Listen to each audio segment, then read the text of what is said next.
What's up, everyone? It's Chicks in the Office with Ria Fran giving you that Friday energy on a Monday. Happy Monday, everybody. We have a great episode that we're about to get into, plus a great interview. But first, Chicks in the Office is presented by Microsoft Copilot. Before we get into all of the topics today, we need to talk about the thing that is keeping everyone's lives organized right now, and that is Microsoft 365 Copilot.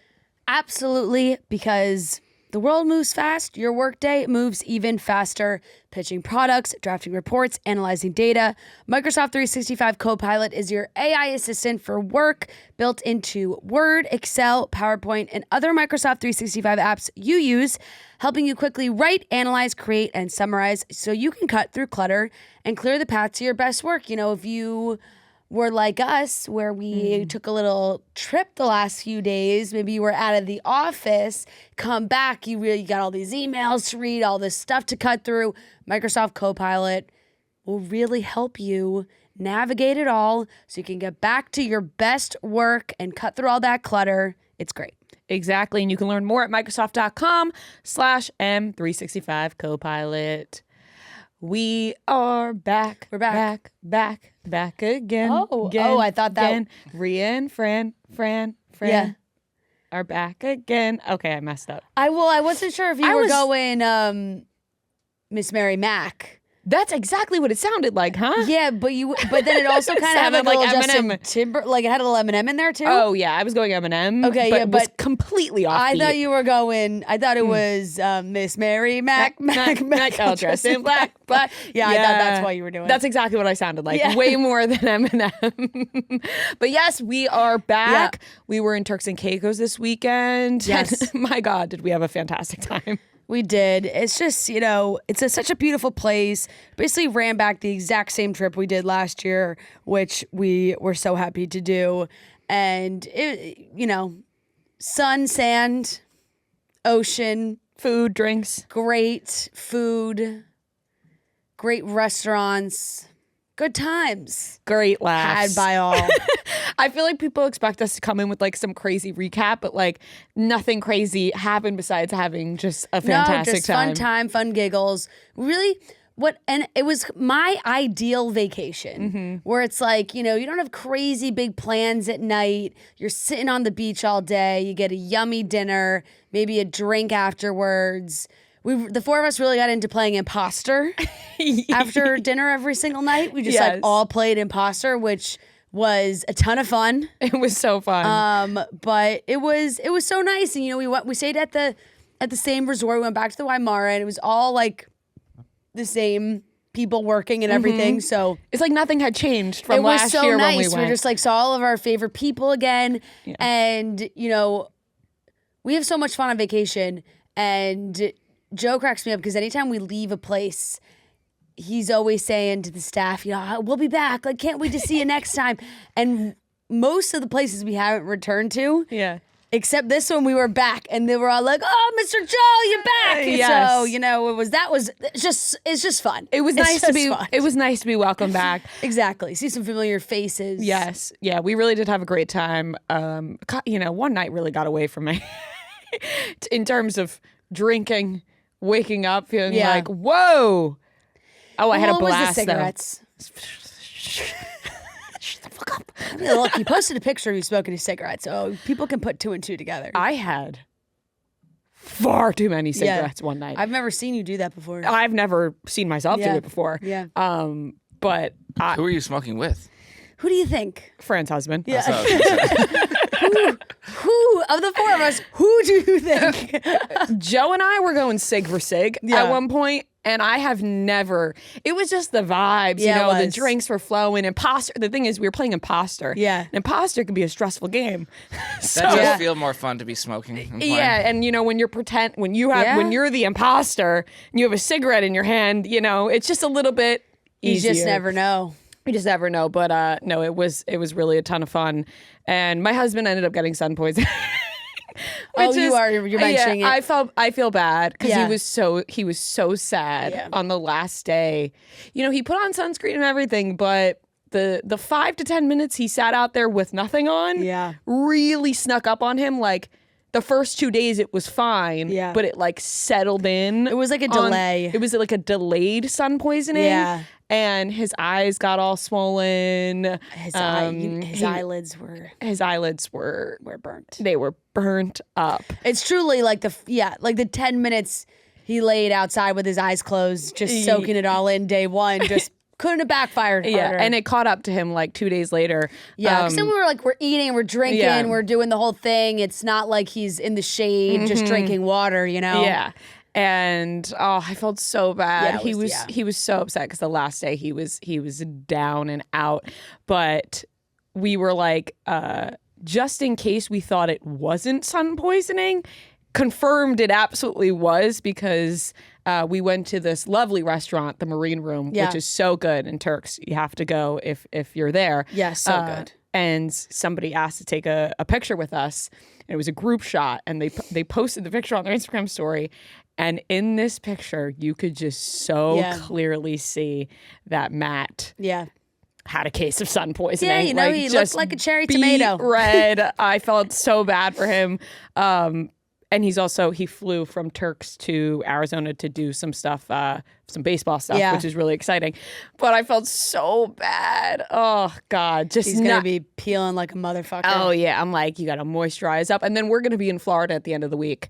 Oh my gosh! I know. He's like, I'm staying. He's like a sun shirt. I know. Like just I know.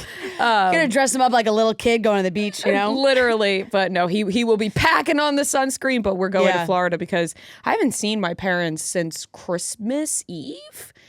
And that's a long time. If I don't go to see them this weekend, I won't see them until the end of April. Right, because then we're traveling. Yeah, and also my in-laws as well. So we're going to see both our parents this weekend, which will be nice in Florida. But he will be bundled up.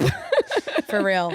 I'm jealous. I wish I was doing that too, but I gotta go home. Yeah, we've been going just and going. Gotta go home, you know. Yeah. And I was thinking too, because I was like, oh, you're so right, and you guys are gonna have a blast, but we come back. Then we're going to the West Coast next week. Mm-hmm. Our tour kicks off this week. We're so excited. We're in Charlotte. So excited. Tomorrow, Tuesday. Can't wait to see everybody.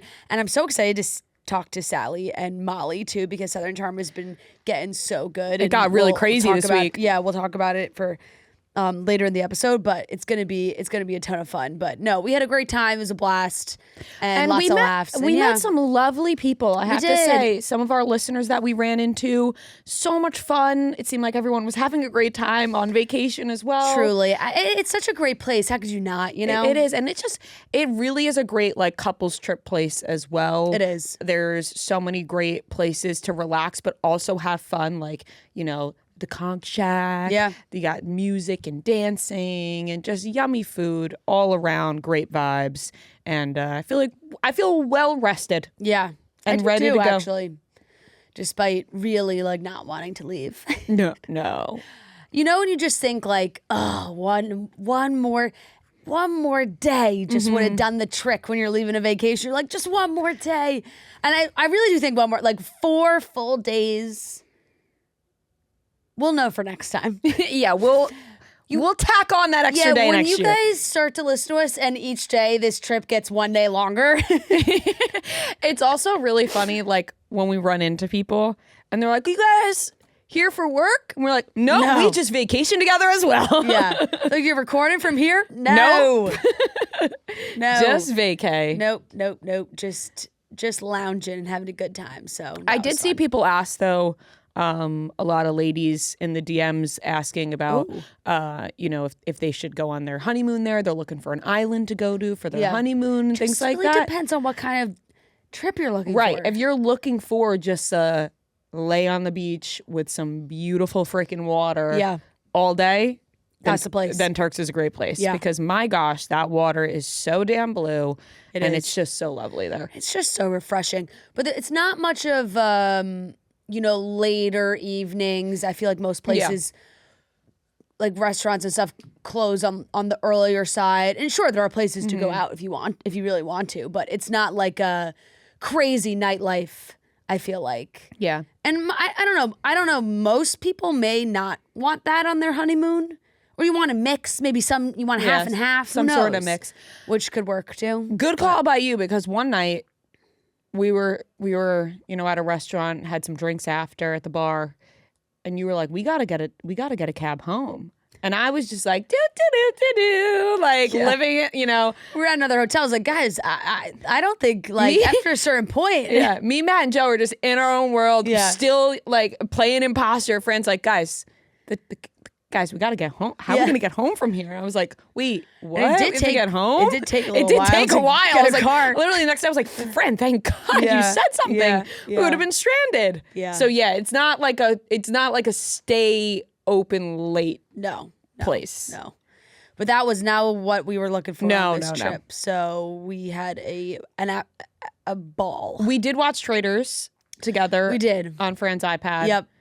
Couldn't get it on the TV. No. But had it on my iPad where the four of us all laid in bed and watched it on a very tiny screen. Yes. At the foot of the bed. And let me tell you, it worked. It did. It did what it had to do, because we were able to watch Thursday night. Exactly. We were not delayed. But didn't post about it on my story or anything, because I didn't want to spoil it for other people.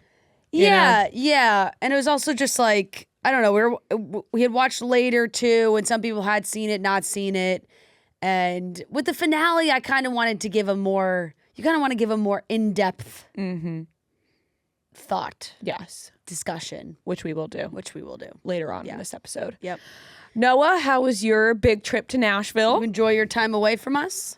I wouldn't say that, but it was a good trip. It was a quick one night. Went to Nashville, Tommy and I, and it was fun. You only went for one night?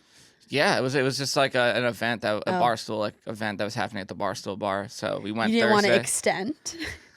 It never crossed my mind, to be honest. It never crossed your mind to extend for a boys trip? I had told my parents that I was coming home, and then that came up. So then I was like, I'll come home on Friday. But I feel like Nashville, I mean, it would have been fun too, but it's also like, I'm fine with one night's fine. One night in Nashville kind of does the trick. Especially I'm not like a big bender guy. So if I drink a lot one night, it's I don't know how I'm going to feel for the rest of the weekend. Fair. But it was fun. And then I went home and I actually went to a kennel, where they keep all the dogs that are up to be fostered or adopted. Yeah. And it's the saddest thing ever. Because it's just all these dogs that are so happy when you come in, but they're just in these tiny little cages. And but we were picking up a foster for my mom as a new foster. I saw. But yeah, if you're interested in dogs, go to A New Chance. There's plenty of dogs. Oh. But yeah, that was my weekend. Nothing crazy. That looked like what's the new foster's name? Chewie. There were three of the dogs they named after Star Wars. So he's Chewie after Chewbacca. There was Vader after Darth Vader, and then I forget the other one named something Star Wars related. Yeah. Muddy Paws had, Saturday they do their adoption events in the city. And my God, this Saturday, it just seemed like they had an influx of puppies. Sometimes they just have more puppies than other weeks. And I was just watching their story. It was just puppy after puppy. They were so cute. There was a Mario, a Luigi, and Peach. And I showed Joe, and I was like, uh-oh. There were two dogs at the kennel that one was named Taylor Swift and one was named Travis Kelce. Oh, that's cute. That's cute. It is. They do a good job with the names, you know, to always maybe something current, get people creative, get people excited.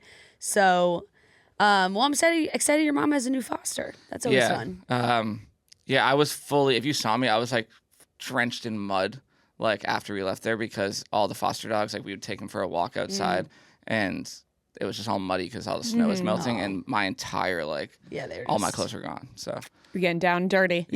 But well, it seems like you had a nice weekend, a little mix of fun, sure you guys missed wholesome. me, so. We did. The whole time we were talking It's like, about. what's Noah doing right now? We were like, we wish Noah was here. Fuck.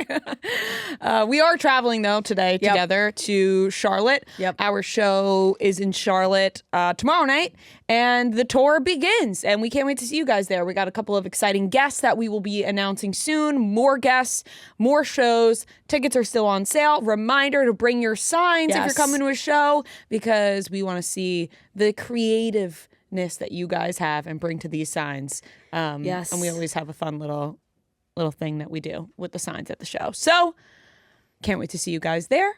And let's get into the rest of today's episode. We have a great interview with Tyler Cameron. Oh, I did want to mention this, and we weren't going to make it a full topic, but now that we're here. I was waiting for you to bring it up. I didn't know if you were. I was going to have to re-bring it up. Okay. This shook me up this weekend. Jim Carrey. Yeah. I'm trying not to be insensitive to whatever is happening. Well, I just am confused. Because I am. Seriously, like, I have chills about it. It's freaking me out. I know I may be being dramatic about this, but this is exactly how I felt when I first saw the videos. Is that I didn't know how to act or respond. I'm gripping tightly to the chair. Yeah. Because is this him or not him? And why does he look this way if it's him? Yeah, it's unfortunate because it probably is him, which is sad because everybody thinks it's not him. But there's been a lot of discussion about it because, as you can see, if you watch him on the carpet and the award, he was at an award show accepting an award for the Caesar Awards. César? I don't know. It's French. That was French. I like could that. you tell from that? Yes. And the person who like runs the awards was saying, "Oh, this has been planned for months. He's been practicing his French." Like all of these things that make you think it was him. And it's like, oh, the person that was there's emotional, all these things. But you just look at him and you're like, what happened? What happened? Because it looks like he either got a lot of work done or something of the sort. Everybody was freaking out because his eyes seem to be different colors. It's like they're going back and finding old clips of him and pictures of him. He's got dark eyes. And now all of a sudden he's got these lighter eyes, I guess, in this. And then it really threw everybody for a loop because Alexis Stone on social, big drag makeup artist, posted that it was really him dressed up as Jim Carrey. And then that threw everybody off. But then everyone in the comments is like, this is so clearly AI. Like, come on, people, use your brains. Like, it's not. But then he keeps posting all these prosthetics. And you're like, wait, I'm so confused. I'm so confused. Yeah. That's really all I have to say about this whole thing. Did you see this, Noah? Yeah, I always lean toward like, I don't think it's a clone. I don't think it's like someone else. No, not a clone. No, but I'm like looking up. It's like people are literally like, no, not like clone. Like it's someone impersonating him or like whatever. Yeah, like, an Avril Lavigne situation. Yeah.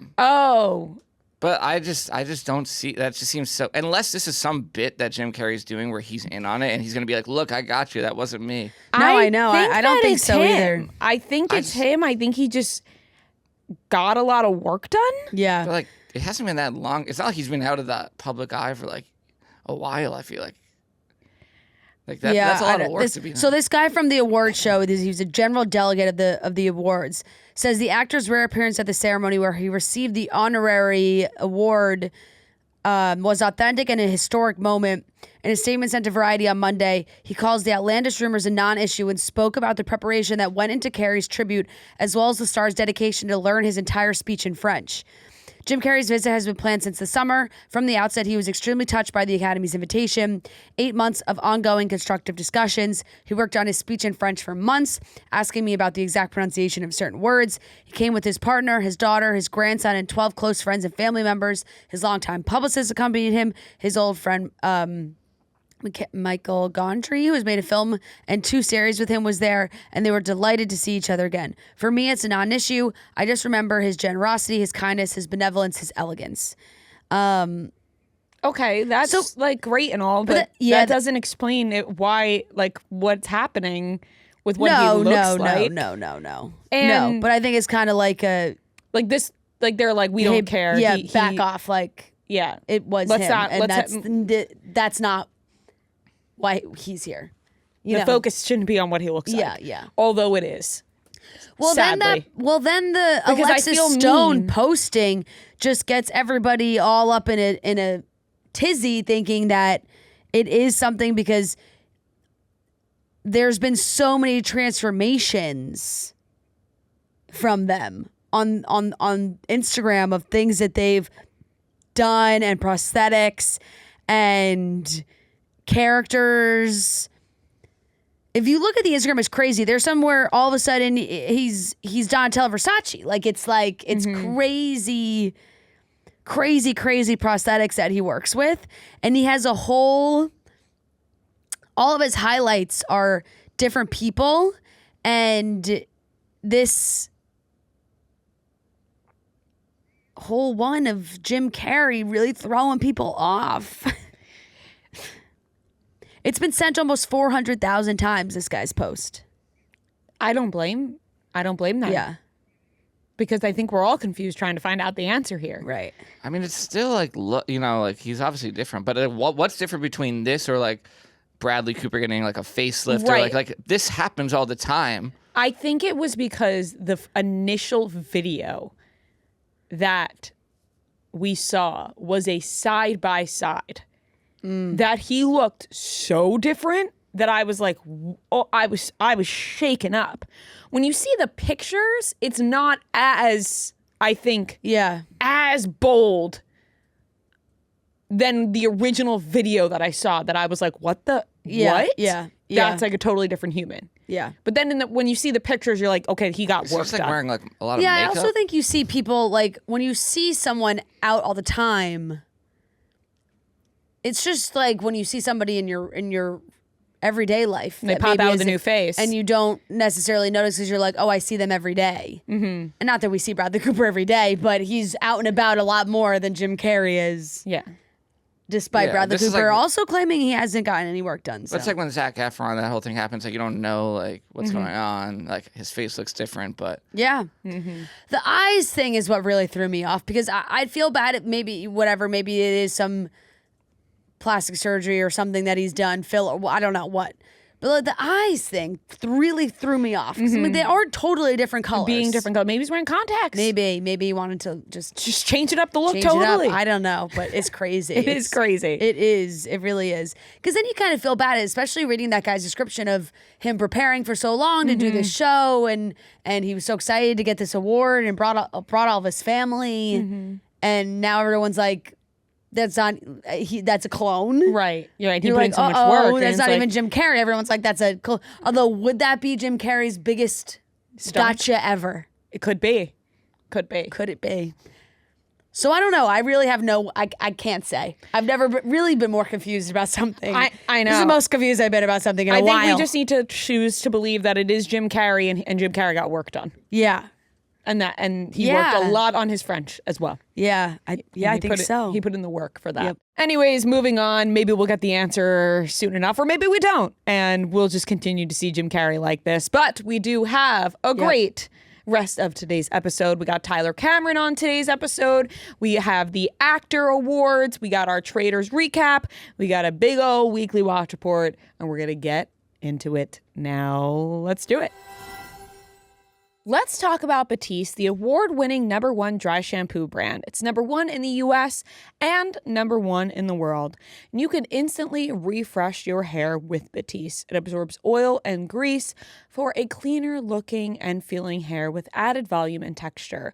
We're headed on the road and I always pack my Batiste in my bag because I can easily spruce up my hair, refresh a blowout with Batiste by my side. It's perfect for travel, perfect to keep in your cabinet, and it instantly refreshes like what you need, and it's easier on your hair and your wallet, and it works best than the leading competitor and brands that cost up to 2 times more. It's a cult classic for a reason. When you ask your friends, oh, do you have dry shampoo? They always break out that Batiste, and all hair types are welcome. So buy Batiste Dry Shampoo online or in-store at your nearest retailer. Last night, Sunday night, was the Actor Awards, formerly known as The SAG the Awards. SAG Awards. But now the Actor Awards presented by SAG-AFTRA. Yes. So don't get it twisted. Don't get it confused. It's now called the Actor Awards. Yes. And as Kristen Bell said, it got a facelift. Yeah, and you know, Just like Jim Carrey. it's not a bad it's not a bad name change. No. Like, I think it makes a lot of sense. Actor Awards, it's decided by your fellow actors. And it sounds better than a SAG award. Something about saggy. Yeah, Yeah. you know? Yeah, the it's whole just thing. like SAG's just not a great word. SAG. And back still on Netflix, hosted by Kristen Bell.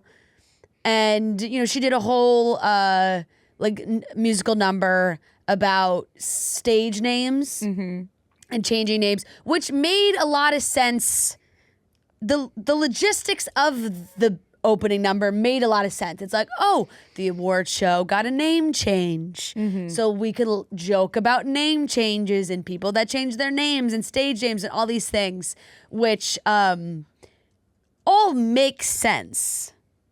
The execution wasn't great because unfortunately some of the names that they did come up with just weren't funny. Right. No, it was a really good idea. But I the was like, idea was good. I am so with you. I thought it was a great idea. I was like, oh, funny bit. Yeah. But then the names that they were trying like, to you're work not up, gonna like get Jacob, me with Teddy Dandaughter is not gonna make me laugh. You know? Teddy Dandaughter's so bad that it might make me laugh. Like that's the level that it was on. Yeah. That it was like, this is such a horrific joke that I'm laughing. Also, the Jacob Elordi one, I didn't really understand. Or Tiana Taylor, Tate. Oh, is that supposed to be titty? Yeah, I don't know. Tate? Maybe Now just that one I'm- word. Now that I'm saying it, it sounds like I'm saying tite. Yeah, it does. It does. Which still Right. is not but good. it's like that. Yeah, I don't know. Could have been funnier, or could have been done in more of like a roasty manner, maybe, or also done more in like a, because they kind of joked about it with people that had already changed their name. You know, oh my God, like Emma Stone was Emily Stone, you know, but like I'm sure there are plenty of other people in the room that have changed their name in some way.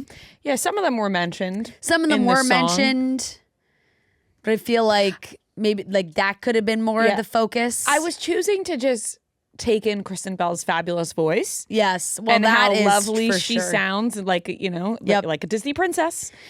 That she is. Yes. And That's where I'm like, you know what, sing. Like I'm never, when I see somebody who's like, you know what, here we got an opening number and it's a song, you kind of, your immediate reaction is, uh-oh. But for her, I'm like, oh, good. I'm Yeah. like, I'm glad your opening number is a song. she's using her strengths. Yeah. Now, we hit the Teddy Teddy Dandaughter. not once but twice, Multiple times. Yeah. Uh-huh. which made it difficult. Yeah. Because then we started playing ping pong, Yeah. and then Ted Dandaughter was there again. Yes. And the Teddy more, Dandaughter. Teddy Dandaughter. And the more we say it, Yeah. the more giggly I'm going to get Right. about it. Well, because it's also something where you kind of think, you know, a stage name is normally something I feel that, or a nickname, something that's shortened. Ted Danson to Teddy Dandaughter is a mouthful. But yeah, I don't know why I was so hyperfixated on that one specifically, but I guess because it just was brought up multiple times. That one was specifically bad. It was used often. But other than that, I felt like it was a fun show. It moved. It's on Netflix, so felt like more limited commercial breaks. Paige Sorbo hosted the carpet, co-hosted the carpet on Netflix. She looked stunning, and I thought she did a fantastic job. Yeah, she looked so good. I would be so nervous in the best way because it's such an awesome opportunity and such a fun thing to do. But first time really like that being streamed on Netflix like that for a major award show is a big one. It is huge. And I thought she was fantastic. So good. She looked absolutely beautiful. she did. And it is such a cool job and opportunity to get. Just like absolutely crushed Kept it. her composure, asked good questions, Yes. got to talk to a lot of great people. I love that there was also a dress code for the carpet. It was, holiday Hollywood glamour, 1920s, 30s.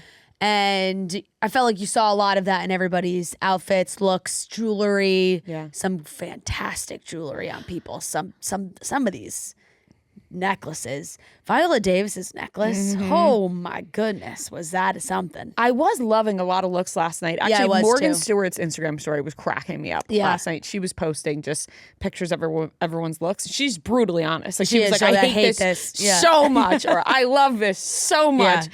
And it was fun to keep up with. I will say though, my overall winner of the night was Seth Rogen, because I felt like Seth Rogen had a big night last night. Not only did he win himself, actor, Yep. he also accepted the award for Catherine O'Hara on her behalf and gave such Beautiful speech. a lovely speech.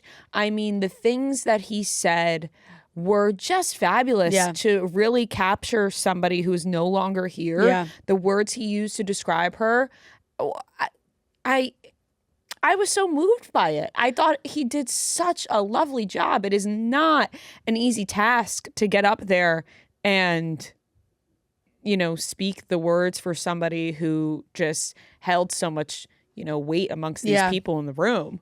And I felt like he did just that. Yeah, I agree. I thought he honored her in a great way. Threw a little joke in there about how she would send emails rewriting scenes for the studio, and just reminding everybody that if you're unfamiliar with her work, or some perhaps younger folks that aren't familiar with her work, to show it to them, because she was such a talent. I loved what he said about being able to be a genius and kind at the same time. Yeah.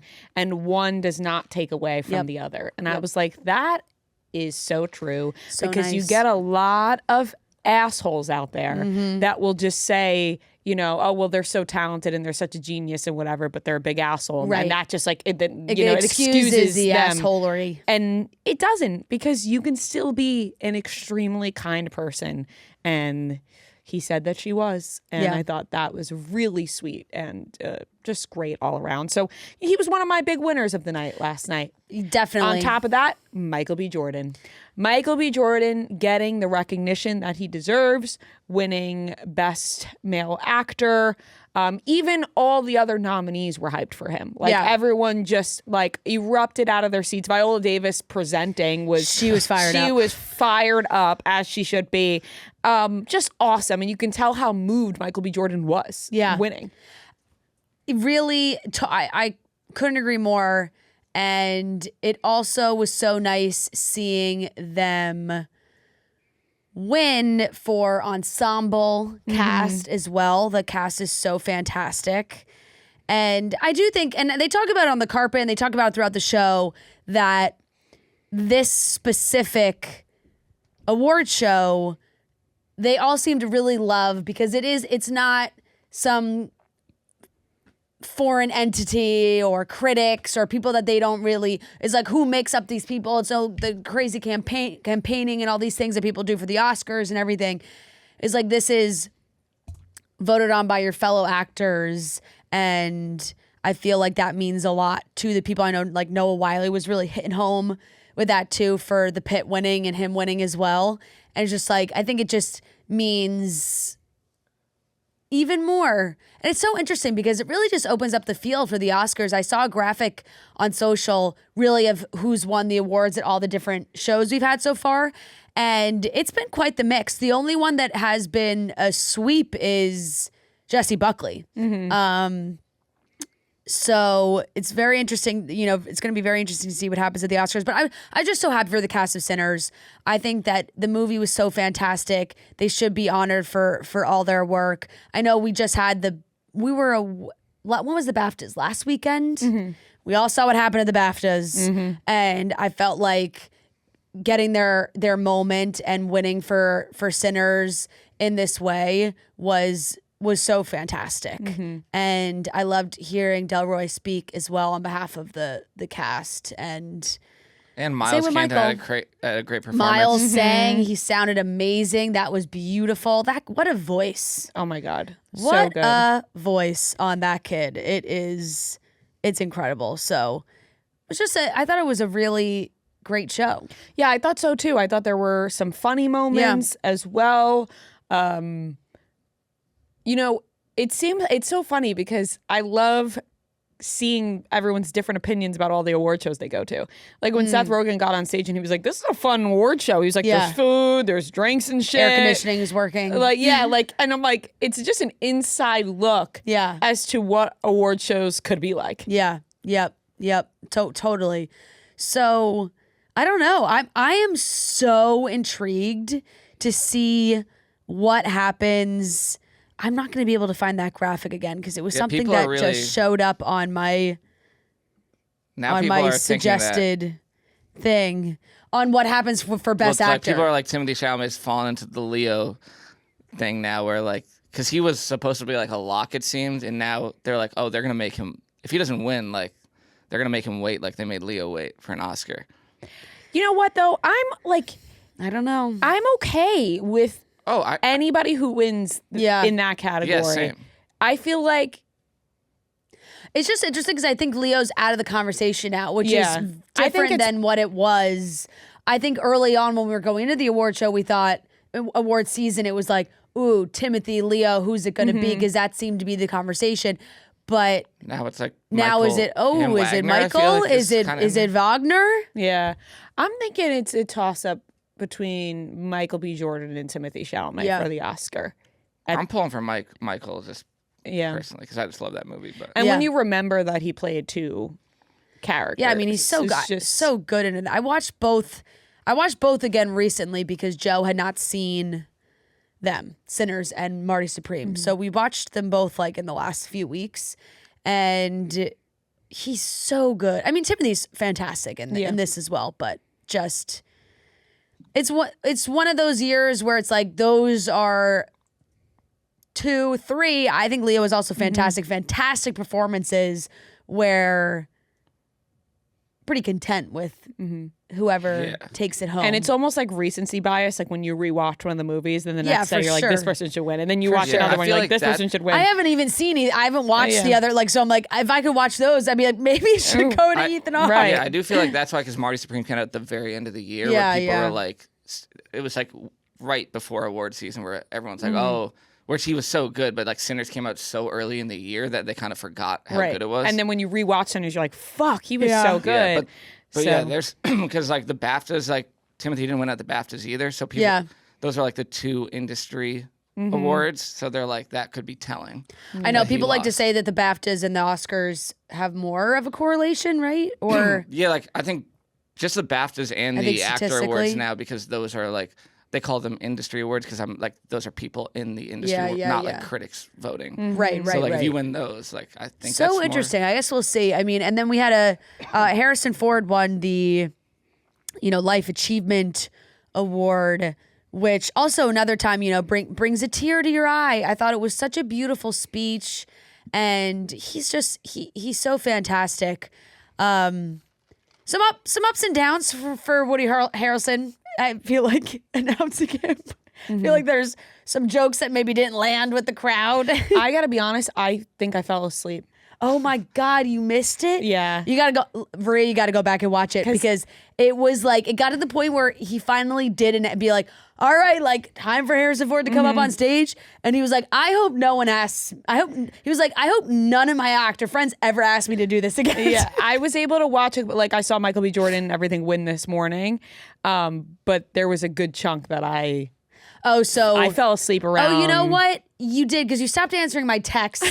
And you definitely missed this whole part. I fell asleep at like 9:30. Yeah, you definitely missed this whole part. Yeah, he was trying to make a lot of jokes, and then if there was like a chuckle, he was like, "Ah, tough crowd," and then people would laugh. But he talks. It's sort of just like a ramble. Yeah. So he started rambling, that. and it kind of went back and forth from him being serious and then trying to make a joke, and then you were trying to decipher what was a joke and what wasn't. And he kept like naming other people, but naming other people as a joke. I don't know. It was there were some confusing parts. Did you watch the whole thing, Noah? No, I didn't watch the whole thing, no. Yeah, so it went back and forth. It was funny that he was like, please God, nobody ever asked me to do this again. Like, count me out of yeah, this. he laughed about that. But it was, he was happy that he was even asked to do it for Harrison Ford. He made a joke about like just being on the podium of like his famous friends to do this, which didn't get as big of a laugh as I think he hoped. Hence him being like tough crowd. Yeah, once the laughs don't start rolling in, it could be a quick downhill. Yeah, exactly. Spiral. But Harrison Ford's speech was beautiful. Yeah. If go back and listen to it because it was really. I thought fantastic from him honoring the people he's worked with and those who helped him along the way and just the different opportunities and projects he's gotten to do and how he's tried to live his life. It was a really beautiful speech. I'll have to go back and watch it. I thought that Meg Stalter was really funny. And She it was cracks me up. like you can tell like Jean Smart and Hannah Eyebinder were like cracking up because they understand. And then then it pans to Gwyneth Paltrow, and Gwyneth Paltrow's just like shaking her head, but like with a slight smile at the same time. I thought that part was really funny. Yeah, I agree. At this point, I feel like those two get to do so much at award shows because Hacks is always nominated because they're all so fantastic that it's like everybody else at the award show has got to be onto it now to think, oh, here's these two from Hacks again. You gotta be prepared. They crack me up. They do, and they were very funny. And Meg and Paige were very funny on the carpet too. That like had me laughing. She's hysterical. It's you really never know what you're gonna get when you're talking to her. But I love that she commits. Yeah, she commits so hard on that stage in front of all these like some of them may be a little snooty and they're like, I don't know what's going on right now. But when you just commit because your people are going to love it and laugh. Yeah. And then it's very funny. Totally. On top of all of that, we got Law Roach on the carpet confirming that Zendaya and Tom Holland already got married. Yeah. Like, we missed it. They already got married. He said, you missed it. We'll never see it. We'll never see it. I want to pray that Zendaya and Tom gave him the go-ahead to confirm that they got married on this carpet. Right. I don't see that. No chance. I don't think so because I don't think he would have said it in like he was like walking away from the interview. But he also, said it why in would they another ever- interview He as did. well. So I'm wondering if like he maybe said to Zendaya like, what if I get asked about your wedding dress? Like, what should I say? And Zendaya's like, just say it already happened. Like I'm wondering if there's a world where maybe that conversation happened, or because she was seen with a gold band on her I was her gonna say ring maybe if finger she was asked recently. about the ring. So maybe If he was asked about the ring, he was like, Zendaya, what do I say if I'm asked? And she's like, just confirm it. Right. Because in what world do these two still? This is like when I jokingly said, like, if you want, like, all the exclusive pics from Ria's wedding, like, I'll be releasing them. Yeah. Everyone was like messaging you, send me. Like Noah's like, I'll be Diplo in the back on Instagram Live as Ria walks down the aisle. I'm surprised he didn't pull out his them, phone being like, look, here are all the pictures. As Zendaya is so private. Yeah. And Law knows that. I can't imagine a world where he just says this without knowing it's okay that he says it. They have such a good relationship. They work so closely together. Yeah. I don't know. I would like to think that you're right as well, but I also kind of think that when you have a friend like that just kind of flies by the seat of their pants sometimes, like you don't know what they're going to say, you're just kind of used to it. So you're like, That's a big one though. Like it is, but it's like if you know, I think you kind of know if Law was involved in the wedding in some way. In the back of your mind, you're like, maybe all their inner circle jokes. It's only a matter of time before Law lets it slip. But think about all the people who were. I don't know how many people were at their wedding, but there were a lot of people. A lot. Still, there's a lot more than Law Roach. That like, there's plenty of people. They told the people at their wedding, don't talk about the wedding because it hasn't been talked about. Mm-hmm. So then but here's the thing: we don't know a single detail about this wedding. It could have been 12 people. Like we have they could have. We have absolutely no idea. All family and Law Roach. But here's the thing: like Law might have just from the standpoint of like helping her style herself for the for the wedding. Like it's not like Law was maybe just there as a guest, as he was probably working in some capacity. There was a previous interview that he answered like, about her wedding dress, and he was like, it'll be fabulous and you won't see it. Like you'll never see it. So, and that was prior. So that's why I'm thinking like, maybe Law Roach is one of those friends. I saw Giggly Squad talk about this recently. Like Law Roach is one of those friends that you tell Law knowing he'll tell people. Yeah. Like Zendaya and Tom are like, we want this out there. You're like, he'll slip it out there somehow because we don't want to confirm. Right. We don't want to put out a spread. But if Law says we're married, then people will know. Yeah. Because like you said, she was seen with the gold band, which everyone was like, ooh, did she switch out her engagement ring? Or does this mean that they sneaky got married somewhere? All I know is I couldn't be happier for these two. I fucking love these two together. So I have loved them from the beginning. They are my favorite Spidey duo. And it just makes me love them even more. Yeah. That they probably had some extremely intimate ceremony and that was it. Yeah. No big fanfare, no big crazy hoopla, and just like the two of them wanted to commit to each other, and they did it privately, and we may never see one iota from this union, but we're happy for them nonetheless. Totally agree. I am so freaking happy for them. I love that they are just like so happy together that they went off and got married. Like, I love it. I love that these two committed to each other in that way. And you know what? Like, we get to see fake wedding pictures of Zendaya anyway, with Robert Pattinson. Like, we get to see Zendaya's wedding dress, just not with Tom. Yeah. But I will say, going just to the movie that Zendaya and Robert Pattinson have coming out soon with A24. Yeah.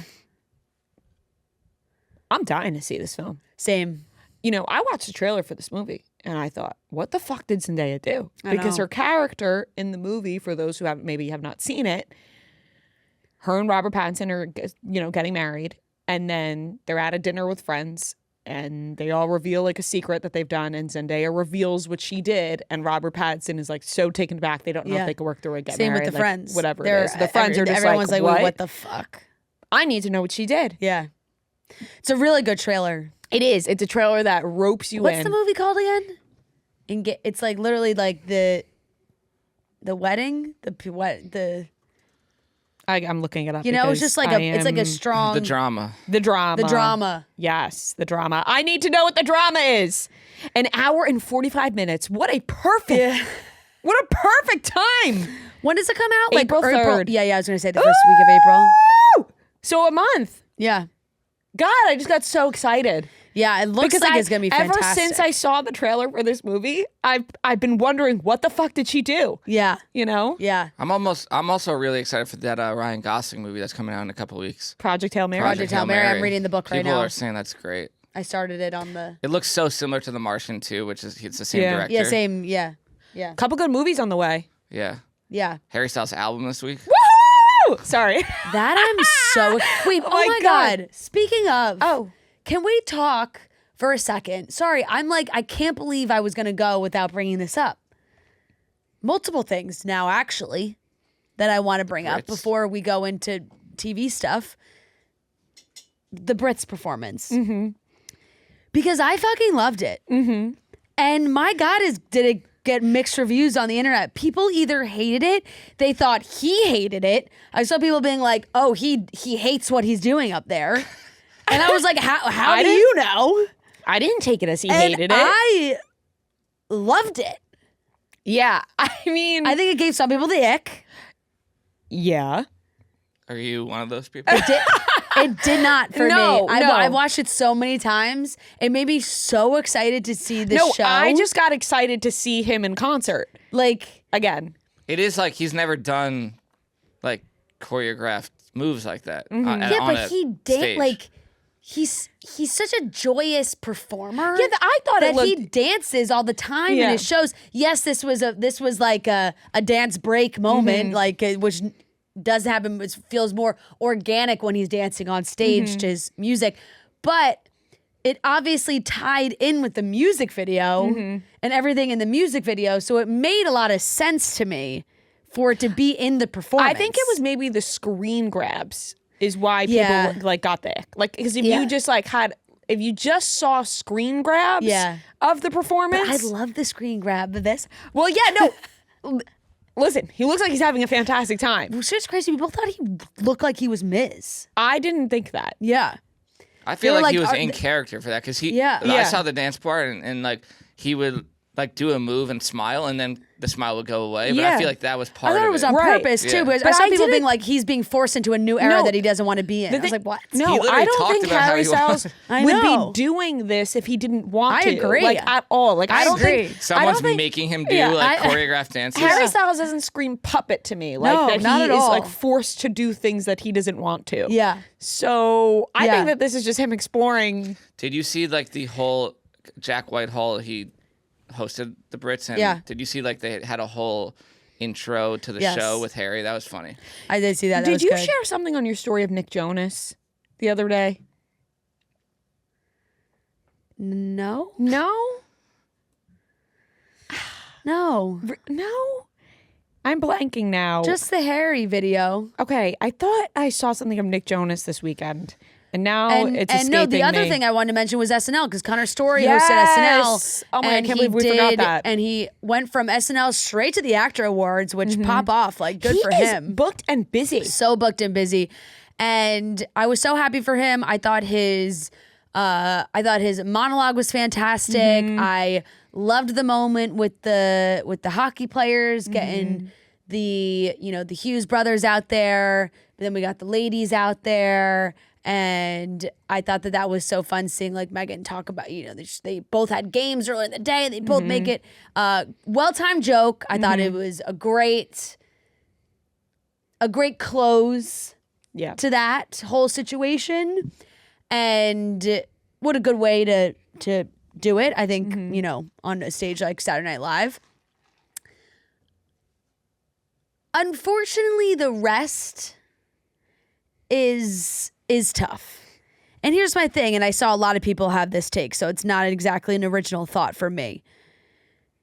These people are so talented. Like, Connor Storrie's fantastic, and I think he was fantastic in so many of the sketches.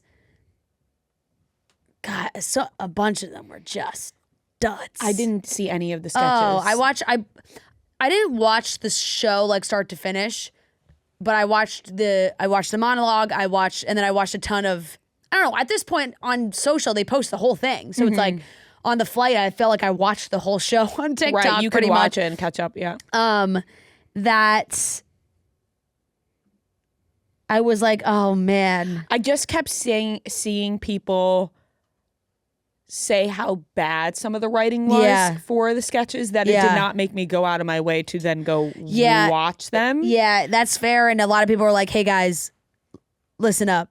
You got a few weeks to get it together for Harry Styles. Gotta get it together. Because Connor is so talented. I know. And honestly, the stuff before, like the promo, I thought was some of that stuff was even funnier. The promo that they did of like the accent off was really funny because that's such a talent that he has.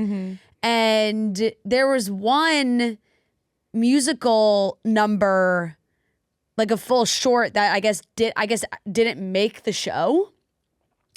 But that actually did make me laugh. I was like, oh, this is actually funny. And I guess it was maybe cut for time or something. I didn't know. All I saw was just comments of people being like, why wasn't this in the show? It was kind of ridiculous, but it was a funny song about how car door handles are terrible. Like they've gotten rid of door handles on cars. You can't get in and out of cars. You don't know how to get open. You don't have to open them. No car now Honestly, has a normal door handle. So true. And I thought, oh, this is funny. Like it gave me a giggle. It was good. But so true. Other than that, you know, I love seeing Hudson jump into this to a sketch. But even some of those, it just wasn't. I wasn't laughing as much as I wanted to be. How do you feel about Hudson being brought into the sketches? I love it. Fine. I think it's great. I think yeah. that's awesome. I love that. Like, listen. I think it's great. Why not? They both popped off at the same time. Yeah. No, I love it. Yeah. There has been discussion, and this is just like the, people who are become very intense stans. That there was discussion about like, why do they both have to do everything that the other one is doing? But I see no issue with why not. I don't either. Like what's the big dealio? Yeah, I don't either. And it makes sense because they're both getting such attention right now for a show that they're in together. Right. And one does not take away from the other. No, it doesn't. And it's also like it'll ebb and flow for the two of them. Like, yes, Connor was asked to host SNL as like, oh, Hudson's doing an appearance, but like, who knows what Hudson could be doing? Or maybe next season for show promo, they'll have Hudson host SNL. Like, it's just always everybody eats. Yeah, exactly. So I felt like it was a great way, and it's Saturday Night Live. Like, I think it's such an honor to be asked to host, and you could tell it really meant something to him. He's emotional as the show ended. Sweet. And I think that, it's still probably one of the coolest things and such a massive, massive accomplishment that I think even as a host, you sort of want to trickle in people that are such a big part of your life or are part of why you are now hosting SNL. Right. It's also like, and Hudson's one of those people. I'm sure he wants to share the moment with him. Yeah. This was such a big show for the both of them, and they're kind of going through this together at the same time. And they clearly have such love for each other and have such a strong friendship that it's like, why not share it with my buddy? You know? So I love it. I think it's great. And I'm so happy for Connor, although maybe he didn't get the best writing. That is not a reflection of his talent because he is so freaking talented. Yeah, exactly. And I appreciate everything he did in the show. Like he committed 100%. I thought he was still fantastic in everything that he was in. For sure. So definitely. Yep. All right, that sort of wraps up the topics, but we are going to lead into a Traitors recap and the weekly watch report. So let's get into it. Truly is fun, light, and refreshing. It comes in so many delicious varieties in that bubbly, effervescent, hard seltzer that just gets you and all your people in the party mood anytime, day or night. Truly Hard Seltzer delivers a juicy, refreshing fruit flavor that tastes like exactly what you're craving. It's light and easy to drink, making it perfect for spending time with friends and letting the day unfold naturally. With just 5% ABV and only 100 calories, you can enjoy it without the heavy feeling. With more variety and creativity than other hard seltzers, Truly makes sharing simple and ensures there's something for everyone. It is so great because Truly has so many different flavors, so really whatever your preference is, they have you covered for a delicious drink, maybe a a day drinking situation, or you're getting ready for the evening or a fun night out. Make your dreams come truly and find Truly Hard Seltzer near you or visit trulyhardseltzer.com. Time for the Traitors finale recap. Finally! Yep. Finally, we have made it to the end, my little faithfuls. Yeah. We've made it because, my God, did I want to know how this freaking ended so bad. Yeah. I tried every which way to find a spoiler, and they kept it locked shut, which I'm really happy about. I'm glad that we were able to watch in the final moments and find out together what had happened. But the man did it. The man did it. Rob was the official winner of Traitors, a traitor himself. Yep. Now listen, did we sort of think Rob was going to win mostly the whole time? Yeah. Yes. Was there a little doubt creeping in at the end because of how obvious it was going to be that he won? Yeah. Also yes. But I think it played out exactly how we suspected it to, with Rob winning. Yeah. Did we suspect for it to be Maura and Rob in the end like that? No, I can't say I did. I cannot say that I predicted the way that it was going to go down between these two. No, but you know what? We should have thought it because they were so close the entire time. I think it just was almost unbelievable to us too that he could take Maura all the way to the end and then just double cross her like that. But it's exactly what he did. You gotta do what you gotta do. He played a ruthless game. It is extremely hard to be a day one traitor and make it all the way to the end as a solo winner. So he really did play a fantastic game. I think towards the end there, like we had talked about in the last couple weeks, some incredible frustrations as viewers from the standpoint of watching some of these faithfuls. As much as I love Johnny and Tara, I just think that they weren't putting two and two together. It just wasn't happening for them. Like, they were not gonna figure this one out or go against each other. And they just honestly, having them together was probably a disadvantage for the faithfuls. Because they were two people that just had the same mindset and couldn't really get them to break off of that. But I think we thought it went down very similarly to how we kind of thought, though. Like talking about it last week, getting rid of Mark is probably the best bet. Dramatic fashion. And then having to double cross Eric, which I saw people upset about that Rob did that. But at the end of the day, and he said it, what am I going to share money with? What? Why share money with someone? So would you share money? Would you give $100,000 to somebody you met 3 weeks ago? Yeah. He goes, I wouldn't. Yeah. I was completely fine with him crossing Eric like that because he did it to Candace and Lisa. Yeah. So he was like, fuck it, anything to win, I'm going to do. Yeah. Poor and Tara. Knew he had the numbers. Yeah, poor Tara at the end because she finally figured it out. Yeah. What it seemed like she finally had it. Maura just wasn't going to go against Rob. That was her day one person. That was her number one alliance. She was never going to go against Rob. So they get Johnny out. Yeah. Then they get, and the way that Rob said to Eric, he's like, we go Tara, then we go Green. And he fucking just pulled one on him because they then get Tara out. Tara is stunned at Maura. And then and Maura thought he was totally, Maura was like, Rob's listening to my plan. Yeah. Because Maura was like, okay, so we'll get Tara, but then promise me we'll get Eric. Because she was just so locked in on Eric being a faithful. She did not think about Rob at all. Rob's like, yeah, sure. Yeah, and no, he was like, pinky promise. Yeah. He picked her up, spun her around, and he was like, we're winning this thing. Yeah, and in that moment, Rob knew he was going to win because he's like, my plan's about to fucking fall right onto my lap. Yep. Because what they did was they got Tara out. Then it was the three of them. When Rob threw red, chills. I was like, this fucking guy, so smart, honestly. Because Eric's face, when Eric throws green, he throws red, and he just knows it's coming back to him. And they're just are just getting him out. I mean, I was completely fine with that. I was almost happy. I was like, you know what? Rob's done this whole thing since day one. Yeah. Eric, listen, you tried your best. You had a and good... you should have seen it coming. You should have seen it coming. He fucked over everybody else.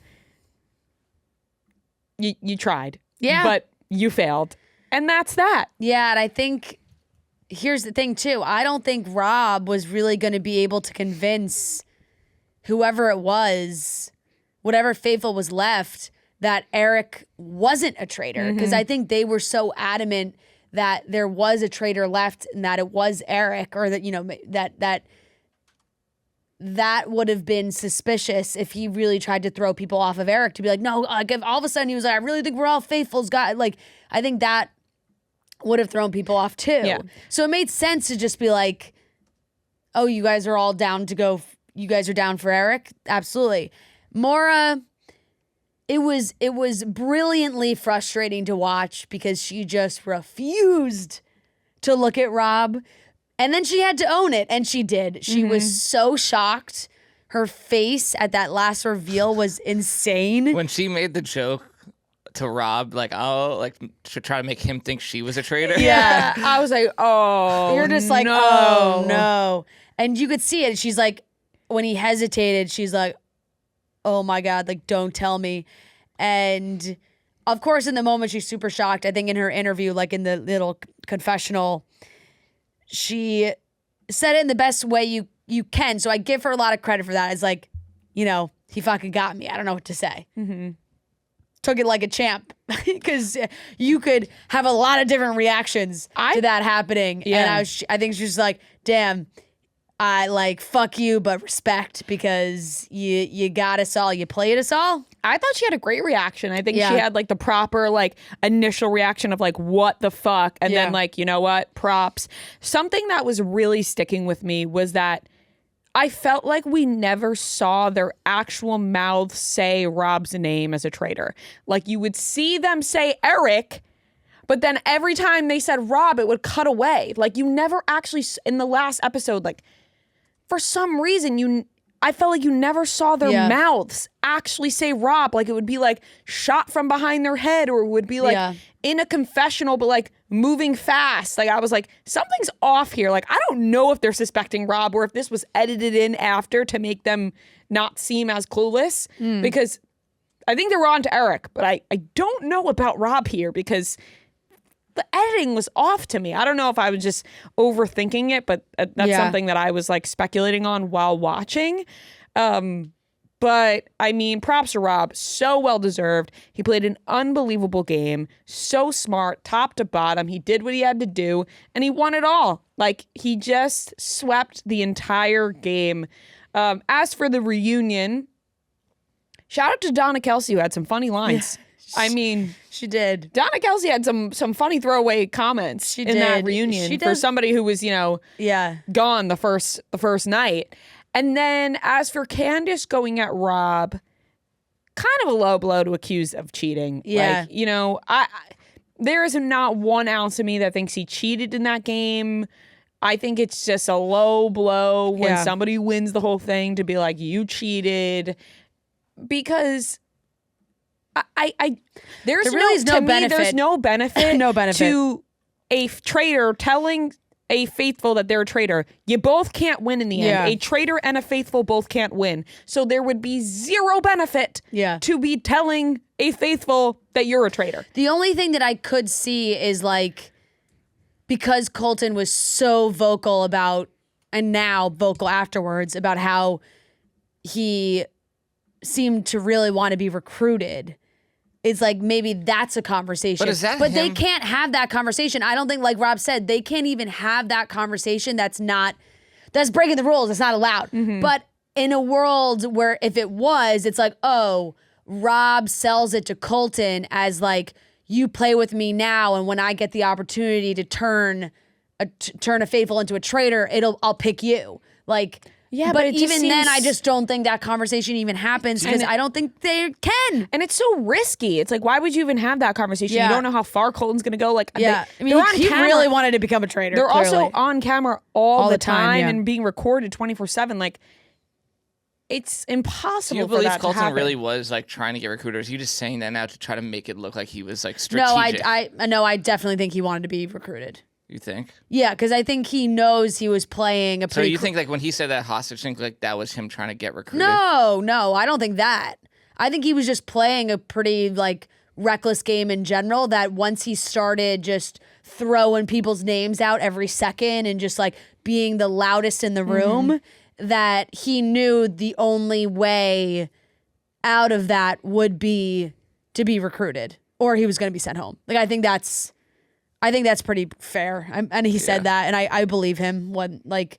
Because I think if you're playing the game that loud and just like nonstop being like, this is the next person, you know you're not making it to the end unless you get taken in as a traitor and then can try and flip it that way. But Yeah. I just think that I thought that Rob kind of played it smart too. He was just like, it's a game, and that's really it. Like, how else are you supposed to answer these questions? He's got to get Maura a Birkin bag. Yes, he owes Maura a Birkin. Which fair, you know what? If I was Eric, I'd be like, can I get something? Didn't promise Eric. Yeah, anything. yeah. I mean, look, he wasn't him and Eric weren't whispering in the corners like we're gonna make it to the end together. Like it seemed that Rob and Maura were doing from the beginning. And to be honest, like for Maura, probably best case scenario, right? It's like she's like, I'm on a show. It's a huge success. My fashion was fantastic. I knocked it out of the park every single episode. And I'm getting a Birkin out of this for making it all the way to the end and losing. So I thought that was funny. Yeah, the housewives kind of tried to do their housewife stuff in the reunion. Of course, I think Candace and Lisa both coming at Colton a little bit. I thought what Colton said made sense and. In that moment, I think, whatever, they try to give Rappaport a second to give his side. Same with Portia. It's like they know how to speak up at a reunion, so they're gonna have the most to say. Michael Rappaport was living out like his Housewives reunion fantasy. Totally. So all around, I had a great time watching this season. Yep. And I think that they're going to have a lot to live up to next season. I think the Traitors are going to have a fucking hard really time want an next all-star season. Like, not yet though. It's too early. I don't think we're there it's yet. Too I early. think we need like 6 seasons. Yeah. Even still, like, I think it's too early to do All Stars. Yeah. I think we need to get a couple more under the belt. Especially because now they're you going to need, like, do 20. a normal citizen, like they're doing a normie ones, which I think is fun because then down the line, if you want to do All Stars, you can mix it normie traitor players and celebrity traitor players for that All Star. Like if you get the people that do so well on normie traitors onto an All Star season. Have they done All Stars in other? I don't think so. I was wondering. I'm like, when they do an All Stars, like, would they make someone who was a traitor again, or is that like you have? Like, I don't know, but the logistics pool is huge. If they wanted to combine all the different traitors, there's obviously a ton of people in UK traitors. Aaron won Traitors. Rob won Traitors. Yeah. Like, I think it's still early on. Would love to see those two on a season together, though. I think that would be fun.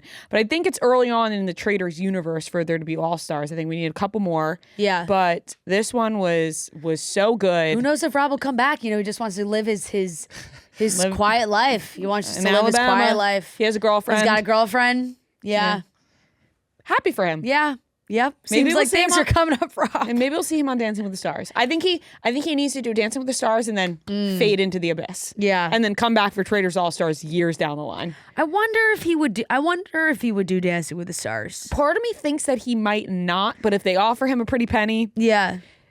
I could see him changing his mind. I agree. Or I could see like the people around him, his family or whatever, being like, what? Like, come on, it's you also gotta try this. Dancing with the Stars is harmless. Yeah. Harmless unless you are in the early stages of a new relationship and your girlfriend's like, yeah, like I Dancing would with the rather Stars? you not do that. But I don't know. Maybe hopefully she would be supportive. you would hope, but it's a tricky show.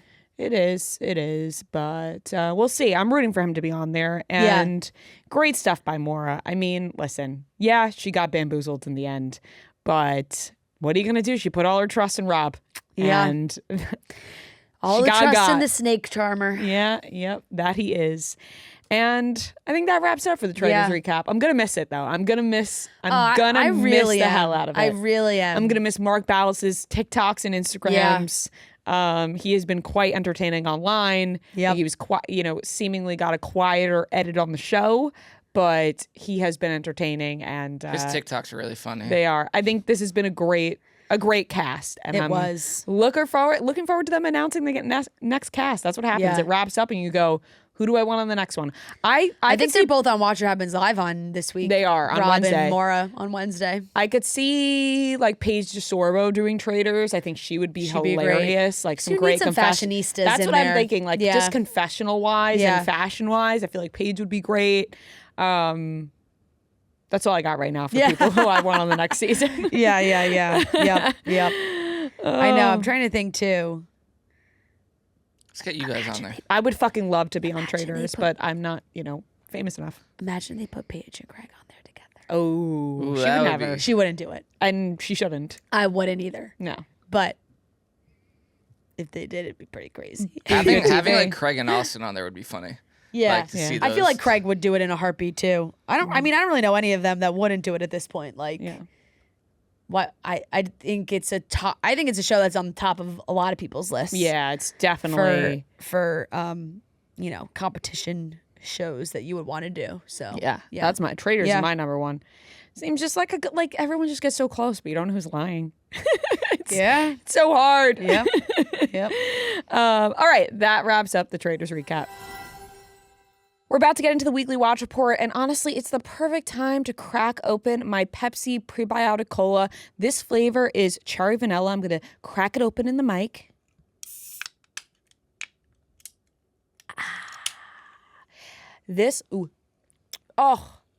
The cherry vanilla flavor is absolutely delicious. Oh my God, it is so good.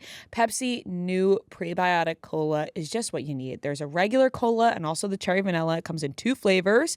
It has the great Pepsi taste, but now with even more to love. No artificial sweeteners, only 5 grams of sugar, just 30 calories, and 3 grams of prebiotic fiber. So like I said, there's the original cola flavor and then cherry vanilla. I have cherry vanilla in my hand. Gonna take a sip.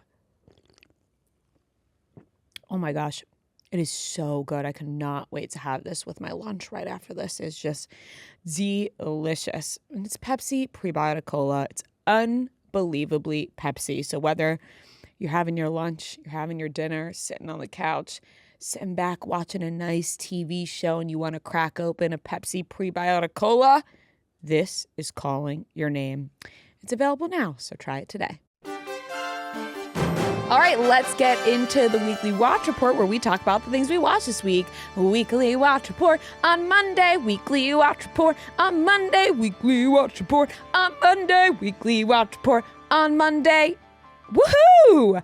I have watched mostly every episode of What I Like About You on Netflix. So What I Like About You with Jenny Yeah. Garth and Amanda Bynes is on Netflix. Yeah. It's been like at the top. Like they've been like promoting it kind of. Sorry, my foot fell asleep. I'm doing a little rearrangement right here. Recross. Okay. It's been our throw on at night before bed show. Yeah. Flying through it. Yeah. 20-minute episodes.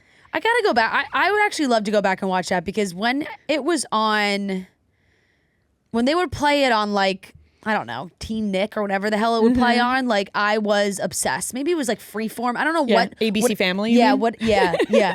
Like Excuse whatever network it played on, like after it had already aired. Because when was it on TV? 2000, like it early 2006. Like I think it ended in 2006. Right. So I don't think I was watching it when it was like Live. No. but afterwards, and I loved it. It's just one of those shows that just reminds you of when you watched it, if that makes sense. Yeah, it was on from 2002 to 2006. So Yeah, you definitely, So I was, definitely not was not watching when it started. live. Yeah. But watched it after Yeah. with the reruns. And, it's just an easy show to watch. You fly Yeah. through the episodes. I'll give it a B. It's just comforting. Yep. And also So fair. sad at the same time. Yep. You're just like, Amanda Bynes. Like, it just makes you... scratch your head. Yeah, it does. You know? It does. But that's been a rewatch. Love Story, this most recent episode. Yep. I fear Got a lot to say? my initial thoughts about him have come back around. Yeah, this is the 5th episode. Yeah.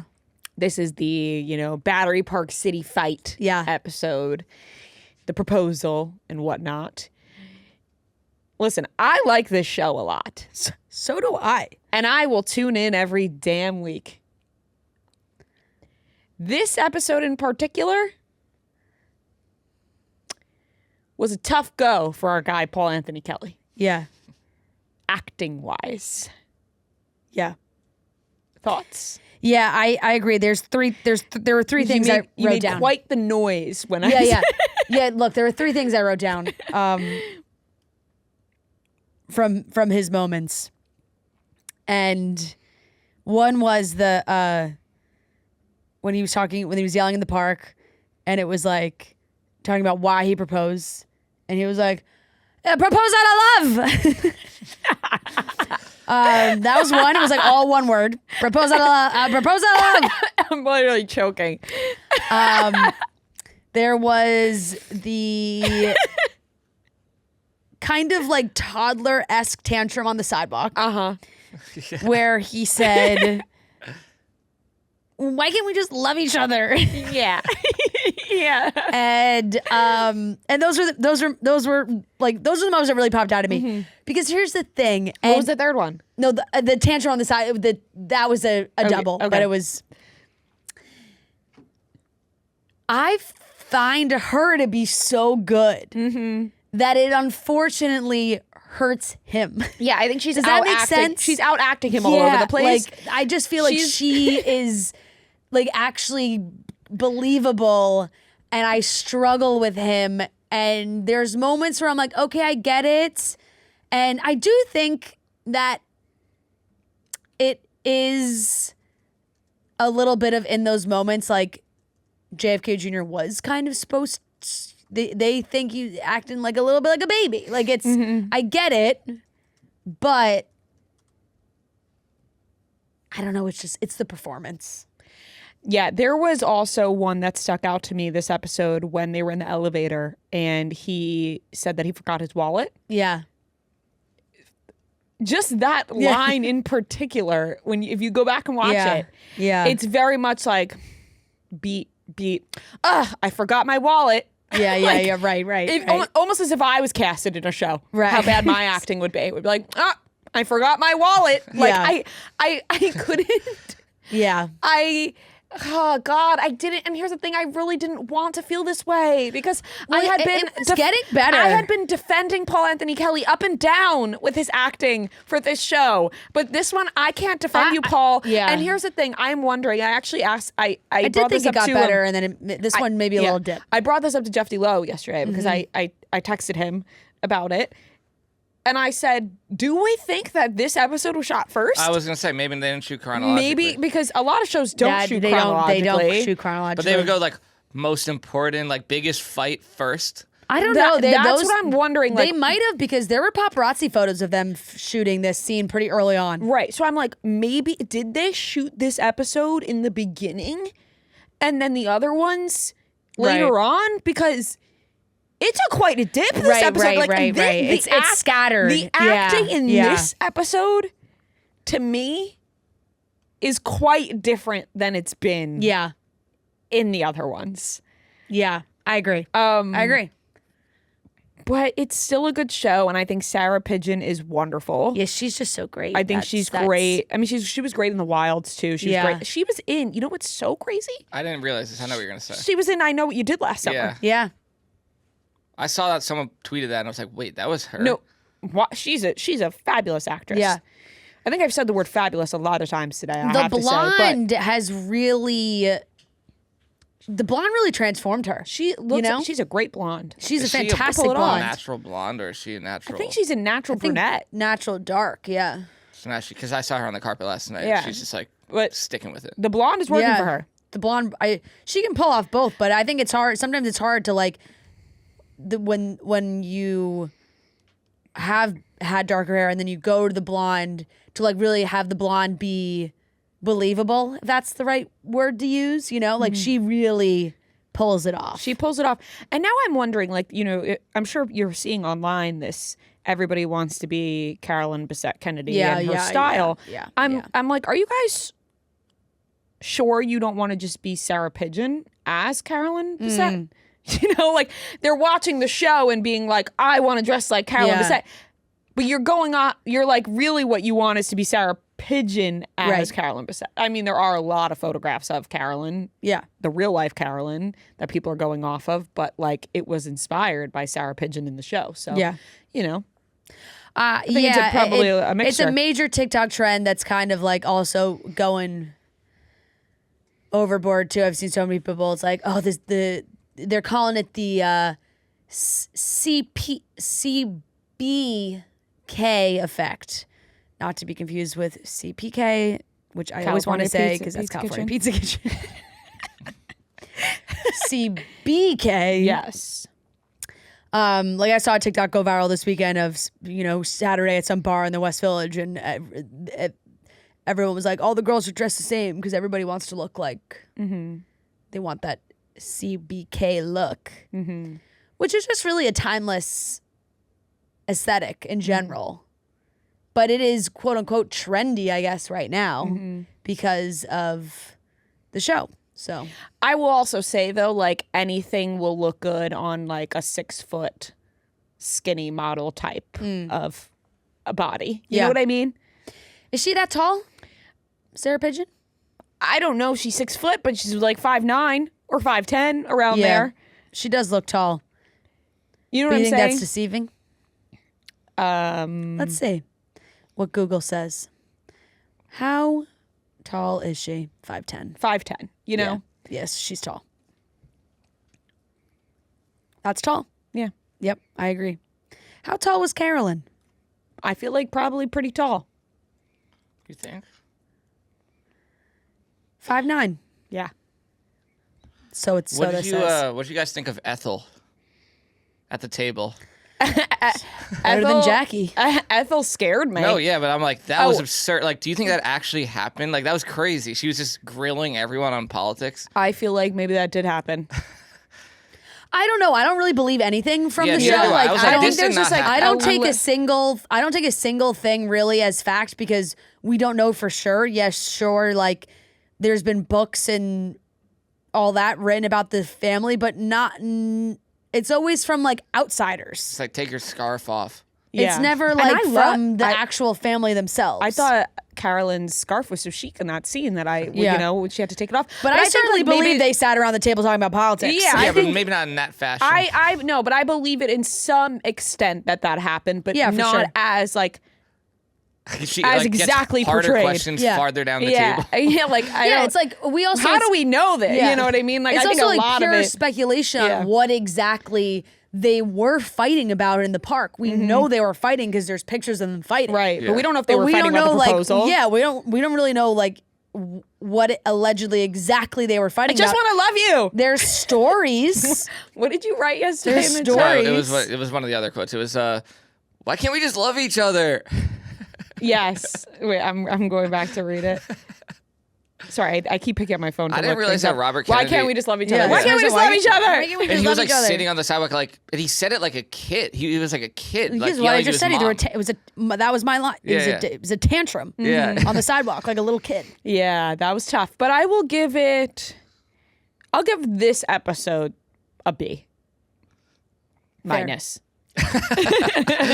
I'll give this episode a B minus. It is lower than the others. I think if you watch it, kind of like it's funny in a way. Like it could. That's kind of how I'm watching it now. Like I was laughing at some of those moments. You know what I really love though?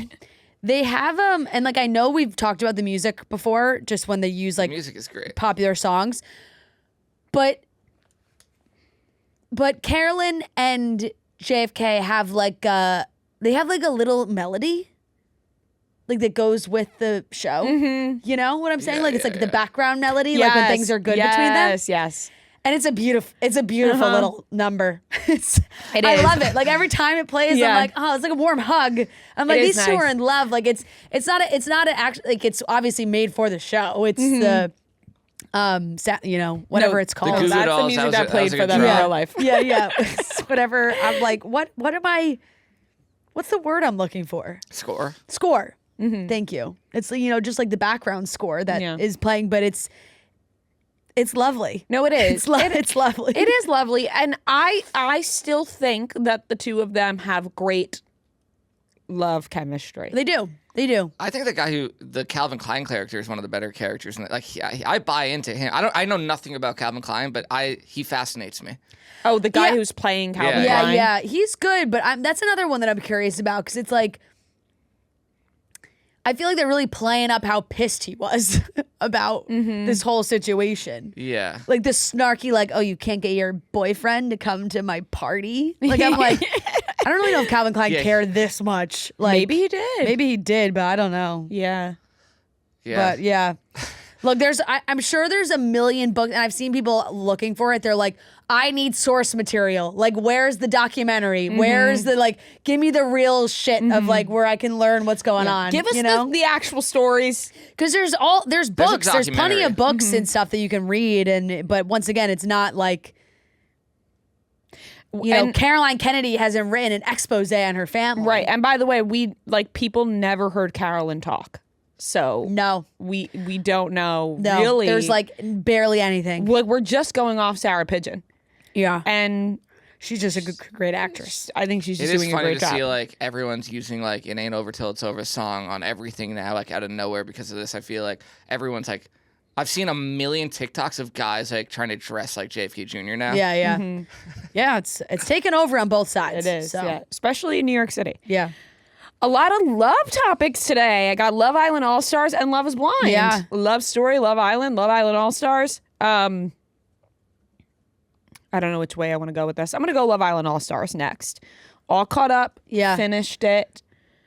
This was quite the season. It was. It was a lot to swallow towards, middle to the end with all the fighting all the time. Oh my God. Lucinda pied Sammy.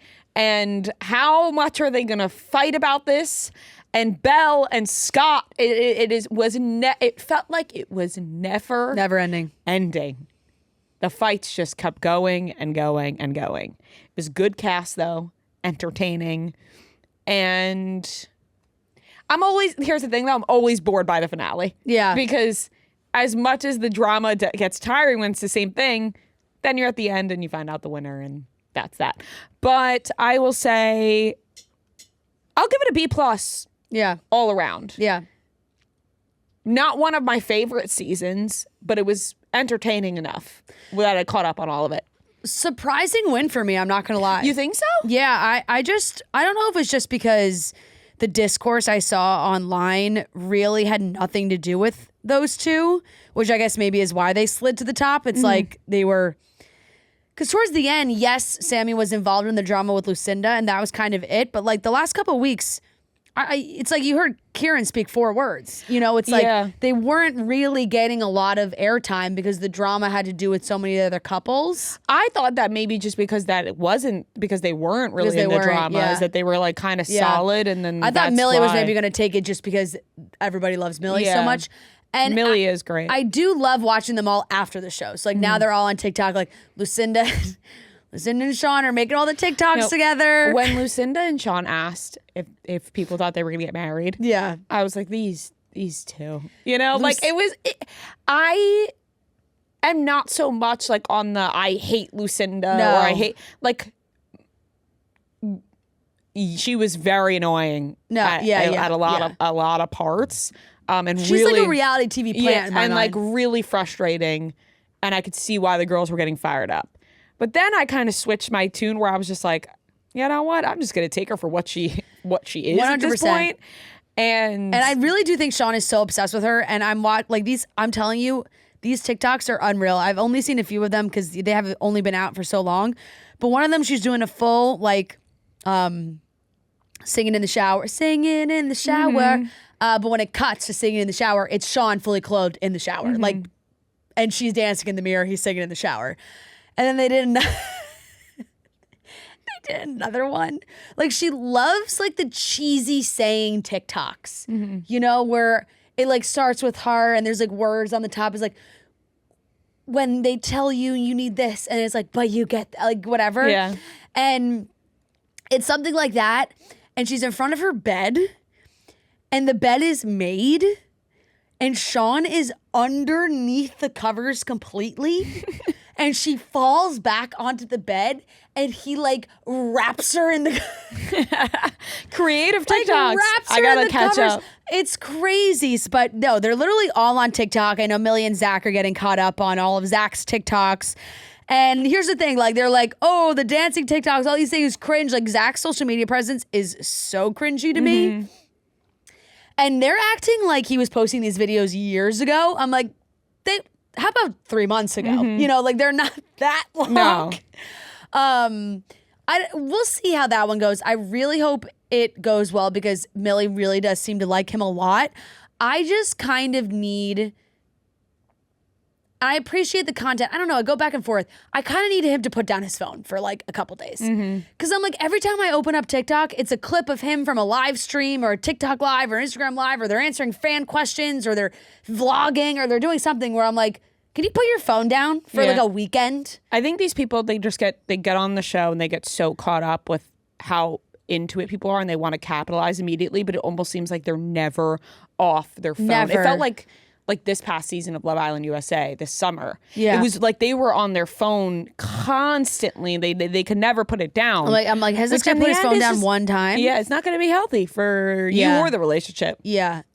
But look, I'm happy with who won. It just definitely surprised me, I thought. Me too. So we'll see how I it wasn't goes with too these surprised. couples. Too surprised because I wasn't seeing a lot of discourse online like as I was watching because I was behind. Yeah. So I really didn't see many of people talking about anything. Yeah. But from what I was watching, I just felt like, oh, they were locked in and weren't really involved in that much drama, like couple wise. So I was like, okay, right. Well, I guess that makes sense. Right. No, they seem like a very solid pair. Yeah. So Yeah. Yeah. I will give that a B+. Yeah. And then Love is Blind. Got some notes on Love is Blind. I mean, these are some of the worst people I've ever seen. To put it, lightly, on this show. Yeah. And in general, on my TV screen as a whole. Right. I don't know if it's recency bias because there's been some pretty awful humans on Love is Blind before, but these two really seem to take the cake. The continuation of that conversation in the bar with Chris and Breezy and him being like, you ever been to the Four Seasons? No. Like the Four Seasons thing, the Andrew Tate comment was wild. It's like, oh, everybody thinks I'm Andrew Tate. It's like, maybe you should take a look in the mirror then if that's what everyone's saying to you. Yeah, so it's like I wouldn't, no one would have known that if you didn't bring that up yourself, that everyone on the cast is calling you that. Maybe don't say that out loud. Insane. It's not a good thing. No. It's horrible. And then the comments from Alex just really like, I texted you this where I'm like, I'm ready to jump to the level of perhaps serial killer. Like, I am so freaked out by him. Calling him a gaslighter would be putting it lightly. Lightly. It's like so far beyond that I don't even know if there's a word for it besides potential serial killer vibes, because that whole conversation between Ashley and Pri, right? Priyanka, was hard for me to wrap my head around because he was lying, and then he decided, okay, I'm not going to lie anymore, and then tried to make them feel crazy. Yeah. And the way that he was speaking to both women really didn't was disgusting as well. The comment he made about like, oh, well, let me tell you, I'll tell you every time I jerk off then. I was like, all right. Yeah. All right. Like, okay, really? This is what we're going to jump to? Yeah. You're going to be this pathetic? Yeah, like No, he's scary. He's a little scary. I'm not gonna lie. And the two of us talked about this. A girl went viral on TikTok talking about how like he's talked about how he got on the show, that a recruiter like reached out on LinkedIn or something, whatever it was, and he keeps talking about his nomadic lifestyle and he's jumping from this place to this place. And she was like, I think that he just signed up to do the show because it was like a solid place to stay for a couple months. Because he's just seems like he's couch surfing. Yeah, he was like, I'll be able to stay with Ashley. Sounds good. And, the way that he operates as a whole, the way he thinks, acts, talks, lives his entire life is so absurdly suspicious to me. I cannot stand him. I hate this man. I really do. I can't wrap my head around him being a real human being. Yeah. I also cannot deal with men who speak like this to women. I know. Don't make her and your friend feel like idiots. Yeah. Like, oh God, it really just really revved me up. I couldn't agree more.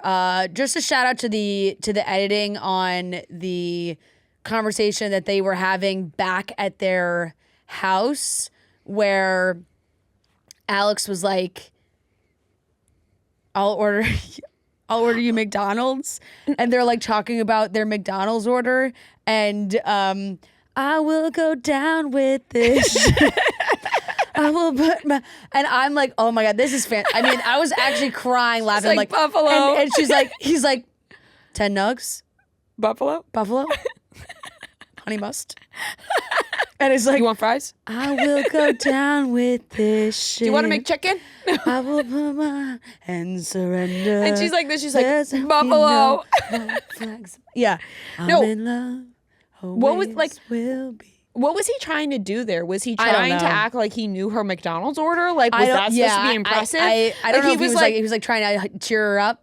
Yeah, and then honestly, It's bizarre. I kind of went down like, you know, because he's so rude and foul in my mind. Yeah. I feel okay making this comment because there has been suspicion of like what he even does for a living, or does he not even have a place to stay? I'm like, he's ordering Uber Eats. Yeah. I'm like, you know, Yeah. I know. that's an extra delivery charge. Maybe you should go through the drive-thru. Yeah. It's crazy. The other thing,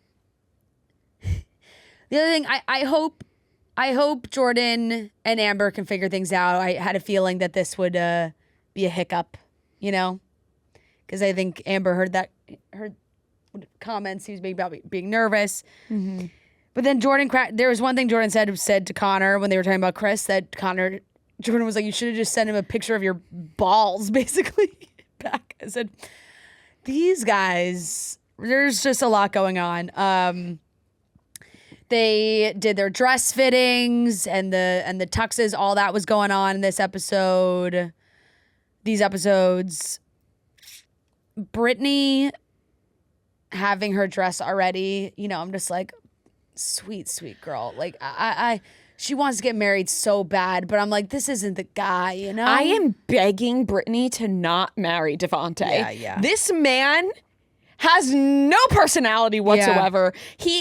She's so badly, and I feel bad saying this because I think Brittany is so bubbly and beautiful and has a smile that lights up a room, and I feel like she deserves a really great person who is going to sweep her off her feet in the way that she wants to be loved. I do think that there is a guy out there that is going to love her the way she wants to be loved. Yeah. But she wants to get married so badly that she's willing to just marry Devontae without, he is not the person that she needs, I don't think, or loves. And then on top of that, Devontae's like, you know, he wants to get a prenup. Yeah. They don't really know each other. Yeah. So I'm like, Brittany, sign the prenup. Like this whole conversation, like her not wanting to sign a prenup, you barely know this man. You know what I mean? Like you should want to sign this prenup. You don't know him. Absolutely. I almost hope, because the prenup is the right move, and I don't fault Devontae on bringing it up. Mm-hmm. However, I hope that it upsets Brittany enough that she doesn't want to marry him. Right. I hope that Like, she does that not. would be ridiculous. I get what you're saying. She shouldn't be mad she about it. shouldn't be mad about but it. I hope that she is, because then she won't marry him. Exactly. I get exactly what you're saying, because him bringing it up is actually a good thing, because and her being so taken aback by it, Yeah. I think is like, we were talking about this, is like, I think she just wants to get married and just will marry whoever at this point. But hopefully she does not, because this is not it. Like, he's just not giving anything. And you can tell she's somebody who wants to be loved, like, out loud, and like be showered with compliments and have that, physical and, words of affirmation and all those things. Yeah, for her to have to be like, I just need to like get used to the way that you show love. All these things. It's like, well, you really don't, because you've known this guy for 4 weeks, so you can just not marry him. You can just not marry him, and you can find somebody out there that will do that, because it exists. And I want that for her, because she's saying like, I know you're not going to be the one to like tell me I'm pretty. Like, what? Yeah. What? Your husband should be telling you how fucking beautiful you are all the time. And he's like sitting across the table like, yeah, you're right. And then like when she was talking about, like the girls were asking, how you'll react when you see me in my dress. And like, I just said, like, I know you won't really say much. It's like, what? Yeah. You don't that want was this, a sad Brittany. conversation. You do not want that. Sad conversation. So sad. I just feel she seems so sweet. I know. And oh God, I really hope she doesn't fucking marry this man. Yeah, I really hope. I agree. Breezy and Connor broke up. I'm not quite sure. My ears were open. Mm-hmm. Like, I was watching, I was listening. I can't really tell you anything that these two talked about in the 10 minutes that we watched them break up. And then all of a sudden it was like, it was over, and I was like, I think they just broke up. But like, they didn't really outwardly say. It was like ending. It started in such a weird way. The conversation started, they were just really like complimenting each other, and Breezy was seemingly so appreciative for how he was showing up for her, and somehow it led to yet something still isn't right, and talking about like if they would say yes or no at the altar, and Breezy was like, I think I'd say no, and then it was like, well, there's your answer if you're already thinking that now. It was kind of hard to follow, I'm not gonna lie. I had the same reaction where I was confused that they even broke up. Yeah. Like, I was like, was that a breakup? I'm not quite sure what just happened. I had to get... Because then it was like, but do they still want to stay together, just not go to the altar? Like, was it like, let's just date and not be engaged? But at that point, it felt like she had these underlying feelings about him anyway, which is like, does that go away with time or not? I don't know. I guess we'll find out what happened, but like, that was the most confusing breakup ever. I had to get double confirmation online that they did break up, because I was like, or whatever was happening there, because I was confused. Just so they're not gonna have a wedding? I felt like, by the way, what Connor was saying about her was so lovely. You can tell that he really was starting to admire her. I really liked Connor coming down to the end here. Yeah. When she was talking about Connor, it was just about herself, really. Like, she just loves that he loves her. Right. But not necessarily qualities about him. Connor. Yeah. I get what you're saying. That was kind of odd, and so I guess why she wouldn't, marry him. Right. It was like a lot of like, here's all the things that I like that you do for me, but you as a person, like, maybe I'm not as attracted to. I don't know. I thought Connor was lovely down to the end. I thought Connor was lovely as well. He seems like one of the guys that has, maybe he doesn't have everything in his life figured out, but seems like he had a good head on his shoulders. And at least. I mean, comparable to the rest of them, Jesus Christ. Right. At that point, really it's stands like, out. Doesn't take much at this point, right? So yeah, I guess that's a breakup. I'm sure maybe we'll get more details on how that all went down, if they did try and date afterwards or not. We got left on the cliffhanger, as always, of a wedding. It was Emma and Mike, and kind of a fake out. Didn't really know, like, Emma kind of sounded like it was maybe a no, but ended up being a yes.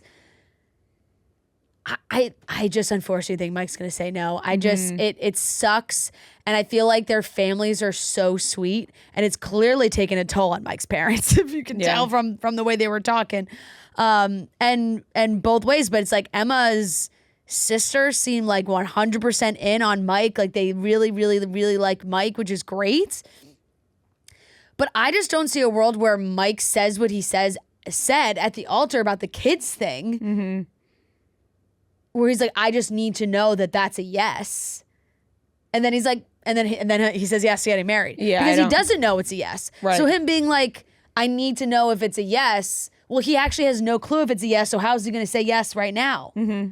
I'll be shocked if he says yes, which sucks because I love Emma. I think she's so sweet. But I don't know how he says yes with the kids thing being so up in the air. It's such a ginormous thing that huge. I can't see it either. So huge. So I'm curious. So the rest of the weddings, we'll find out what happens. There's always one that shocks me that both say yes. So we'll see who that one is. I'm really hoping it's not Brittany and Devontae. Yeah. I will give a B+ to Love Is Blind. Watch Summer House. Yep. I'll give Summer House a B. Yeah. Kind of wrapping. Oh, it was. I need Jesse to like. Jesse's got to stop with the Sierra thing. Yeah, it's weird. It turned weird because I also need Wes to stand up, and say, "I think it's weird." Yeah. You know, Wes, I could tell what he was trying to do. He, you get put in that awkward conversation, and Wes is sort of like, Ben and KJ were saying it was weird, and other people are saying it's weird. Wes thinks it's weird. Right. If he's like, I think if it was anybody else, they'd say you're like a weirdo or a dickhead. It's like, no, you could just call him a dickhead. Right. You can just do that yourself. So just stand up, Wes. You got this. Because it is bizarre. And then Jesse was like, well, just because it's weird doesn't mean I'm gonna like stop. I was like, okay. I don't know. That was bizarre. Jesse talking his way out of it was weird too. It was that I thought that like made me uncomfortable. This guy's supposed to be your really good friend. You're like, oh, just because it's weird, like I'm not gonna not do it, which is like, what? And it's also like, and he was like, enough time's passed now. Wes and Sierra like has it had they had a relationship and they had like there was like drama to it, and Wes and Jesse are like really close friends. And it's also weird because it's like, why jeopardize? I don't know. I think Jesse's just really underplaying his feelings. I think Jesse actually really likes Sierra and would be like 100% in on it being a real thing. However, he's kind of going like the pussy route of like, oh, but like if we just make out for fun, just be for jokes and laughs. It's like, actually, no, you'd have more of a leg to stand on if you were like, I really like Sierra and I want to pursue it. Instead of, because then you're like, why risk your friendship with West over a drunk makeout that'd be a joke? Like you're saying it's a joke. So why even bring it up? Why risk having a big drama happen? Just own up and be like, I really like Sierra. And then that's a different conversation. And which is why I think Sierra's going to get pissed, being like, why would you say it's for a joke? Like, that's lame. It's also rude. It like, I want to is make rude. out with someone as a joke. Like, I don't know. Maybe we'll just make out as a joke. Because they are very touchy. They are very touchy. So I'm like, I don't know. Maybe, I don't know what's going on there. I don't know what is going through Sierra's head with that. Because it's like, does she like him like that? Does she not? Does she see him as just like a best friend that they just have that flirty relationship with? But I'd be pissed too if like, oh, I just want to make, like, if we just made out as a joke, it wouldn't be like a real thing. It's like, no, well, now you're just causing drama for no reason. Just be a man and say you like me. He's talking about writing a song about a friend that he's in love with. Like, okay, Jesse. Yeah. It took a weird turn. But I will give Summer House, I think I said already, a B. Yeah. I'm loving Lindsay. Yeah. Lindsay's pop-ins have been fantastic for me. Yeah. She's cracking me up. She's like, she was a former publicist and now MILF. Like, she's just got some funny lines. Yeah, she has been good. She just seems like she's in a really good place, Yes. Which is good. So I'm excited to keep watching. It's, sort of the same thing every week, but I enjoy watching them. And I like Mia a lot. I think she fits into the house perfectly. And Bailey too, I think has been really funny. Yeah. Like I appreciate her honesty. I appreciate like her fully being herself. Yeah. And like putting it all out in the open, her feelings, like joking about Ben, like all these things. She's not hiding behind anything, which I like. Yeah, she's totally being herself. Yeah. Like even like the awkward flirting, I think is hilarious. Yeah. I think it's cute. Like no qualms with the newbies. No, none. So Yeah. That's everything I watched. I'm catching up on Southern Charm. I did see some highlights from the episode this week that, oh wow, doesn't look like a good one for Craig. It's going to catch up. That's going to be my plane watch to catch up to chat with Sally and Molly. It wasn't. I watched on the way home from Turks. And, you know, they're on this trip in Mexico. Sally is just being herself. And I respect that too. I know it's like rubbing some people the wrong way or this, that, the other thing. Look, she's got a crush on Austin. She saw an opportunity. She pushed him into the men's bathroom and made out with him. Like, it's just, and Austin's like, I respected the move. Like, she just clearly took control of the situation. But at the same time, they've been drinking all day, like a lot. Tequila tasting, to dinner, to the bar, to the whole thing. And yeah, that was a drunk Craig that was not at his best. And I think Sally kind of pokes his buttons anyway. And her being like her normal, like sassy self, whatever, just like he went off and not in a bad way. There's really no, there's not a lot to excuse behavior like that. So he was obviously very, very drunk, but it did not seem good. And the same even with Vanita. I don't know. Like, I know she really bothers Craig as well, but I think at a certain point you have to like bite your tongue and not have it escalate to that level. Because it's like, you know, Vanita doesn't like you, you know? So why make it a bigger thing? You're not going to get her to like you by yelling at her. So, yeah, it was a tough one tough episode for Craig. And I feel like Charlie's in a weird place trying to navigate it all too. So that's tricky. Because I don't get why she is hiding that she made out with Craig. Like, you're all gonna watch it happen when the show comes out. I always think about that when they're filming for reality TV. It's like, she's like, oh, I just didn't want to like tell Sally everything about me and Craig. Okay, fair. But she's going to find out when she watches it. So why not just be like, I made out with Craig? Yeah. Would you rather deal with it now or later? Yeah, exactly. So I guess in that moment, you're like, I'll just deal with this later. But yeah. But yeah, that's Southern Charm. Yeah, that's everything I watched. Yeah. Okay, I'll grade my love story as a C, a very enjoyable C. Like, I'm liking it. Yeah. I'm enjoying my watch. This past episode was a C. Yeah. Let's get PAK in some acting classes. This one was a C.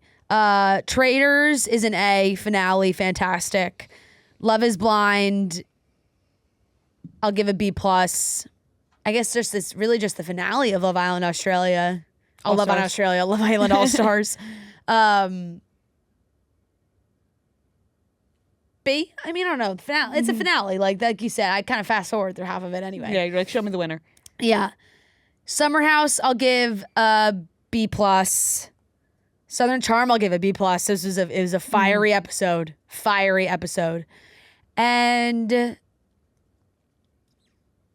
I'm caught up on Shrinking. That's episode 5. Shrinking is an A. I just love this show so much. I know I say it every single time, but it is such a great show. Always makes me laugh. Love it. And I think I need to grade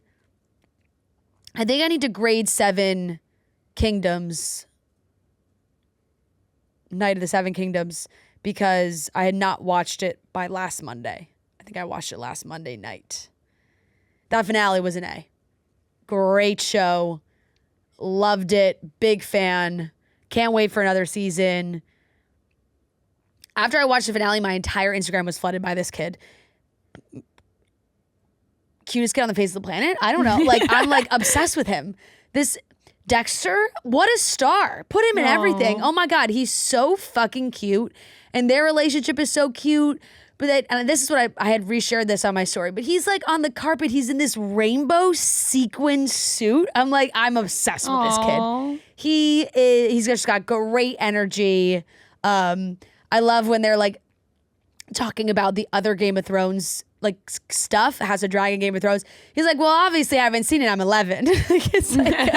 But so he's trying to like piece the characters together. He's like, oh, that's my granddaughter. Like what all these things. It's just he's a star. I'm obsessed with him. Love. And that is, yeah, I think that's everything I watched. Nice. I'll give Traitors an A+, by the way. I didn't grade it. Okay, I watched Paradise. First 3 episodes of Paradise. Yeah, I gotta watch that. Very different than last season, obviously. Mainly one because it's like focused on Shailene Woodley, who's now in the show. But I like how it's all being tied together. Like now we're on the outside of the bubble and seeing how like the survivors of that are living, and it's not great. Right. And then because now they all know that they're people that were alive on the outside the whole time. Yeah. Right? But we're seeing it from like their perspective of they don't even know about this like little secret bubble. Secret bubble. Yeah, like, right. They're just like trying to survive in the woods. Right. And I think Shailene Woodley's good. And then the way that they connect her to what's his name? The main character. Sterling K. Brown. Yeah, Sterling K. Brown. Is cool. And I'm excited for where it's gonna go because like I do want to get back in the bubble. I'm like, all right, 3 episodes, like time to go back in. But I'll give it a B+. Good start. I finished Landman season 2, so now I'm caught up for like whenever the next season comes out. That's a really good show.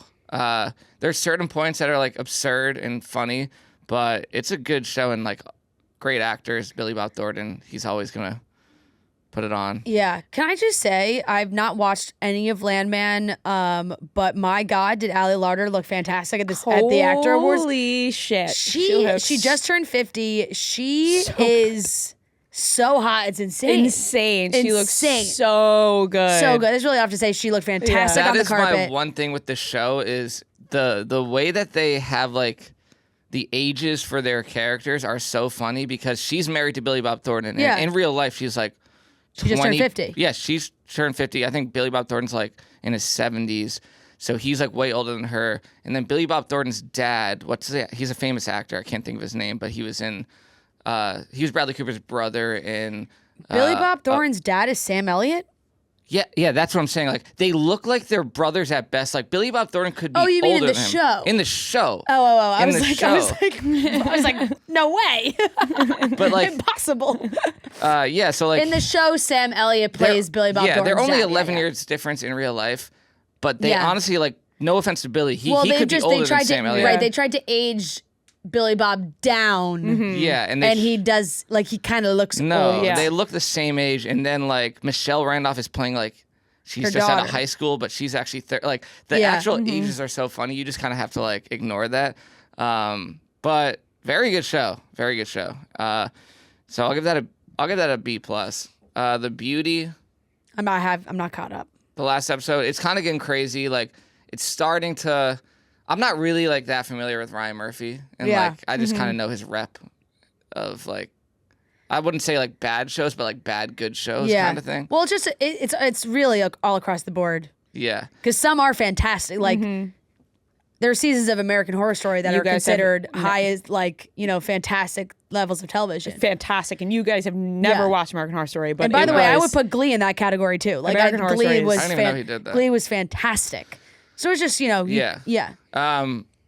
But yeah, it's definitely like there's a lot of action in this past episode. I won't give it away, but a lot of people getting killed, and I'm still into it. I'll give this one a B-. It's kind of going like a little down for me from where it started, but Traitors I'll give a B+ just because I'm combining the reunion where the reunion was like nothing to me. Like I'm counting the reunion out of my grade. I'm not putting the reunion in my grade. Yeah.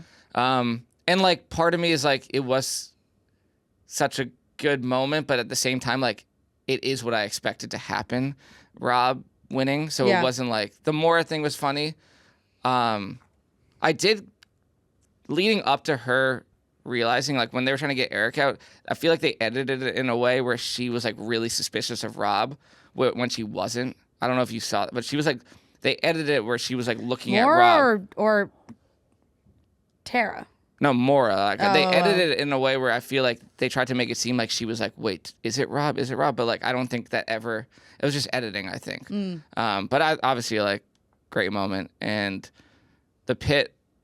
I'll give it an A-. Oh shit! I watched The Pit yesterday Yeah. too. I forgot. Yeah, it's just probably the best show on TV. Yeah. Like, I don't know how I always forget to put that. Like it's like when I'm talking about the shows, I just seem to always forget. I literally watched it yesterday on the way home.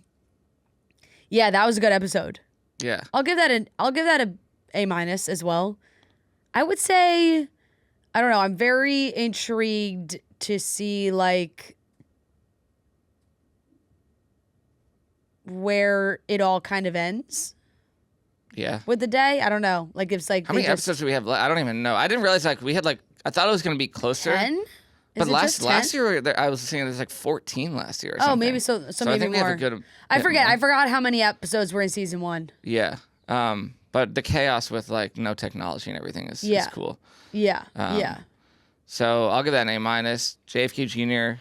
We talked about it. I'll give it a C. Like I said from the beginning, like that's the worst part of the show is his acting. I saw one person online say like also with the like JFK Jr.'s style is a huge thing, and it's like in this show, he's not wearing the clothes are wearing him. Where it's like he can't pull this off. Damn. I disagree with that. Damn, I disagree with that too. I think he pulls off the clothes. I think he does as well. I think he totally does. What do you think about the hair color? I see people talking about this too, where it was like, why is his hair not the same color as JFK Jr.'s? I'm not stuck on any of his looks. I'm just stuck on the acting. No, the Once again, acting's- Noah's always stuck on the guy's looks. yeah, I'm not like the acting is by far the worst part. But when I saw I mean, someone I'm not, say that, I'm not I did like, think, oh my God, what a jarring difference in hair color. No, I didn't notice but that either. I feel like in the show it looks like his hair is jet black, but then when you look at JFK Jr. in real life, it was like more of like a brown. Oh, I didn't think his hair looked black in the show. Oh my, I'll call the authorities.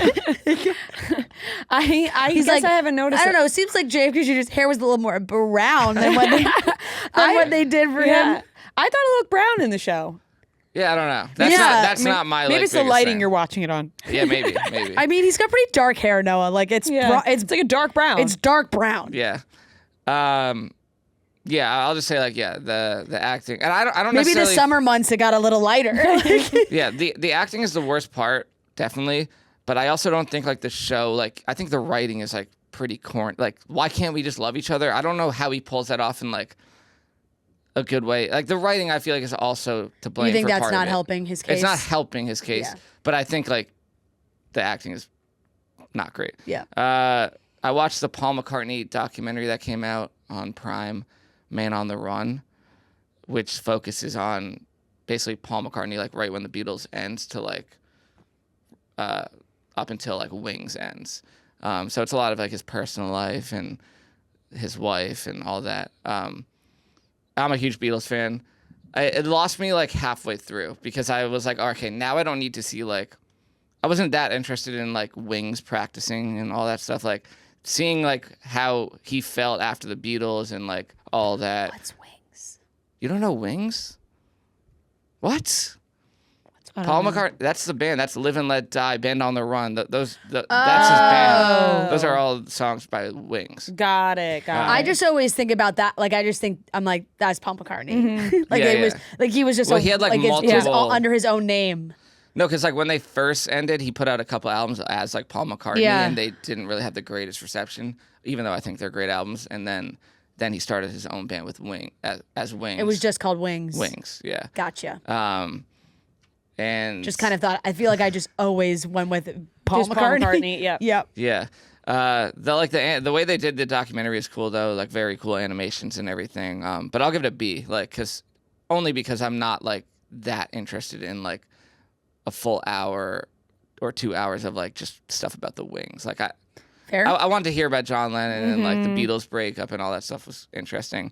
It was cool actually. They said at one point, like right before John Lennon died, Paul McCartney was in the city and he was like at the Dakota where John Lennon lived, and they were just like hanging out, and it was like on Saturday, and they were like, "What if we just go to SNL, like, because SNL was happening that night, like, and just show up and like make it a whole thing, like on the show?" And they were gonna do it, and then like at the last second, they were like, "Actually, no, like, we don't need to. But that would have been like crazy because they never like did a public thing together after they broke up. True. And then I watched the first 2 episodes of this new season of Shrinking. It's exactly what I remember it as. Like, I love Shrinking. I don't love it as much as Fran. I love it. Just because it is like that Ted Lasso type of like, where everything's so wholesome and like, it's nice, but it's almost too, them being friends with the guy who killed her. I don't like, that's not realistic to me. I can't buy into that. Yeah. And like, I'm happy that what's her face like called him out in this or whatever past episode I saw. Yeah. Because that's how they should feel. Like, Is this the second season or the third this season? is the third. Third. Because I watched the first season, but I don't think I watched the second one. Yeah. Now that I'm Like, thinking I about like it. that guy's character, and I actually do like his banter and everything. But if you really think about it, it's like the daughter and dad of.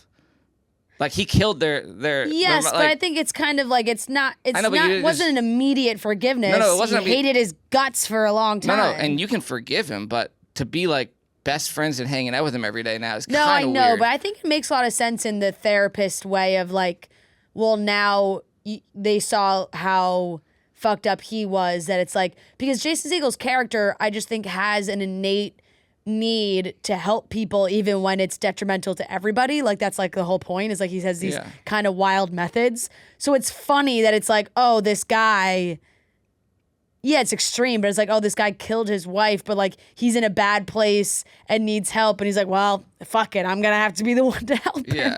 But he's not, I will say he's not in it for much longer of the season. It's not like after that he kind of goes off on his own. Yeah. But it's like it's an enjoyable watch. Yeah. Like, so I'll give that a B, but I can see why people give it an A if that's like what you're into. It's really, I love it. It's so good. And that's everything I watched. All right, that is everything we watched this week. I'm gonna miss the Traitors recaps. Yeah. Womp womp. Picture this. It's Monday morning, like today. You open up your laptop and Outlook hits you with 87 unread emails. Your calendar now looks like a game of Tetris. Your boss wants a report, your team wants a presentation, and you just want to take a nap. Enter Microsoft Copilot. Copilot summarizes your emails, and boom, you're caught up.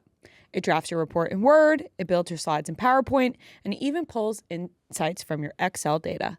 Suddenly, you're the office hero. You're organized and you're responsible. All because Copilot did the stuff that you didn't want to. So if you want to reclaim your time and get your life together, try Microsoft Copilot. Copilot, because sometimes the smartest move is letting AI do the work.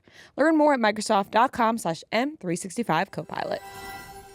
All right, everyone, we are here with a very special guest. We are joined by Tyler Cameron. Honestly, it's been some time, Tyler. Welcome back to the podcast. Is it considered special when you come on like 4 times anymore? It's special because it's been a couple years. Yeah. Okay, that's I true. think the last time you were here was 2023, and then before that, the last time was we were super drunk. Yes. In the old other studio. Yeah. And we left.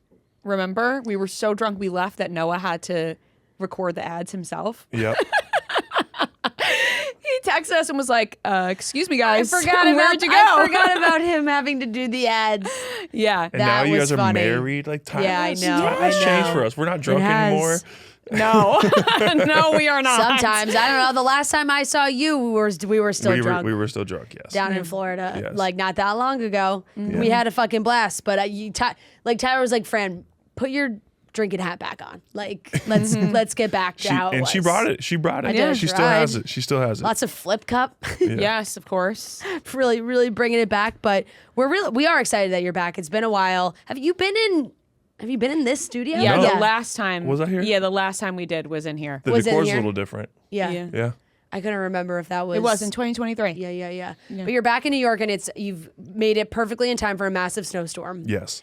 Which is fun or not fun for you as a Florida guy? It was the time of my life. Yeah. I mean, I went and I built a snowman with Matt. Yeah. And then I joined a gigantic 200-person snowball fight. Like, I was thriving yesterday. Was the snowman as big as Matt said he was going to build the snowman? It was huge. Yeah. It was about like 14 feet. Wow. Like, I had people on my shoulders putting snow on top of the snowman. You know Saw what? that. It really was the perfect like packing snow. Yeah. Walking around. Like that's why there were so many snowmen out there. It was a Perfect magical packing day. Snow. Yeah. It was a magical day. Did it make you Magical miss New day. York at all? Because you had a little bit of time living in New York City. I don't know. I blacked out really. Once the snowball started going, I was in the middle yelling and like, this is war. And I really just went back to like just my old college crazy days for like hot 3 hours. Yeah. Which is fun, but at the same time, like it takes it out of you. Oh, I was fully like sweating through my snowsuit.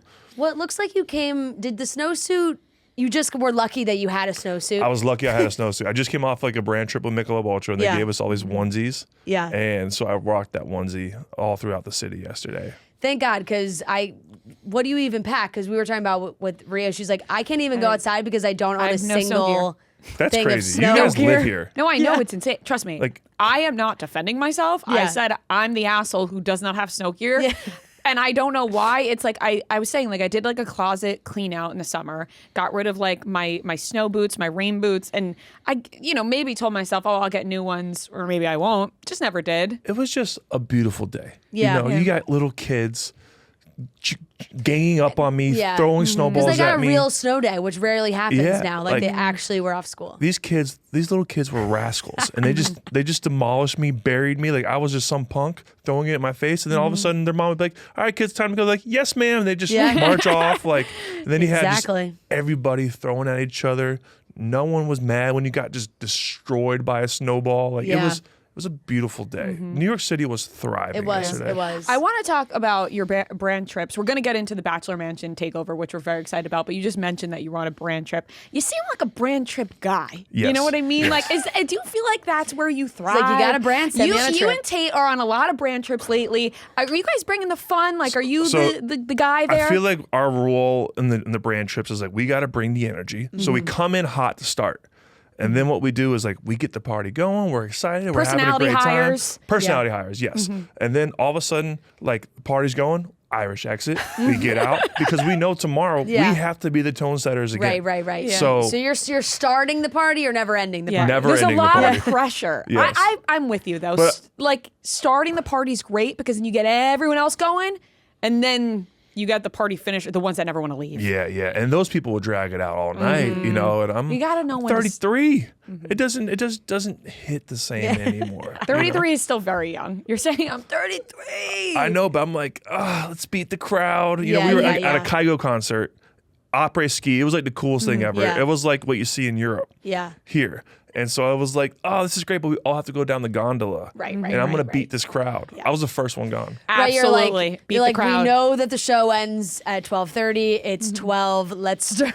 Exactly. Yeah. Exactly. Like often I'm okay missing the last song of something because of beating the crowd. It was like last It's a hot 5 debate. songs. Hot It debate. is. Hot debate. Because people talk about that all the time, especially going to concerts in New York What City. did you say? Hot It's debate? a hot debate. Oh, hot debate. hot debate. Hot debate. Hot debate. Hot topic. Yeah, it's a hot topic because it's like whenever you leave a concert or anything in New York City, it can be a crazy hassle. You got to get on the train or the subway's packed. Just can't get a car, can't get a cab, so people like will miss the last song for a concert, and that can really grind. Would you people's stay for the gears. last Jonas Brothers song? Always. I'm Fran does never, not I'm leave not a anything leave early. early Yeah. from a concert person. I'm like, because it's most of the time the last song is the one best. you're all waiting to hear. Yeah. So, but like, if you're strategic and you know maybe right before, like you get that first chorus and then you start to just move, walk out. You get a little bit of the last song. Yeah.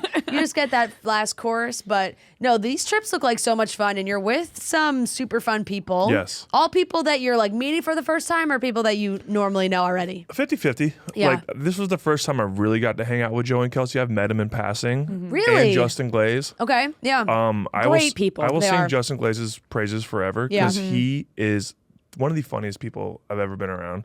Incredible.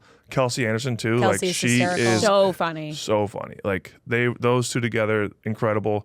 Like amazing group. Yeah. Like we're doing more stuff with them. Like it's gonna be a lot of fun. Yeah, there's certain, not to play favorites, but I do find when I'm like scrolling Instagram and I see a brand trip and I see the group, there's ones where I'm like, damn, this looks like a good group. And some that I'm like, wouldn't want to be on that one. But that one this past weekend when you guys where were you in Aspen? We were in Park City. Park City. I was like, that looks like a really fun group. I think Camille Kosick was Camille there too. Kosick. Yeah. Oh my Yeah. God. That girl sang I forgot what it was, but she had everyone singing a cappella. There was no music. It was just like Beautiful moment. beautiful Just a moment. bunch I of just fun sat there people. proud. I was just like, look at this beautiful crew. That's so nice. That's so nice. And it's fun. And it's fun that you and Tate get to do it all together because honestly, Tate's outshining you these days. She is.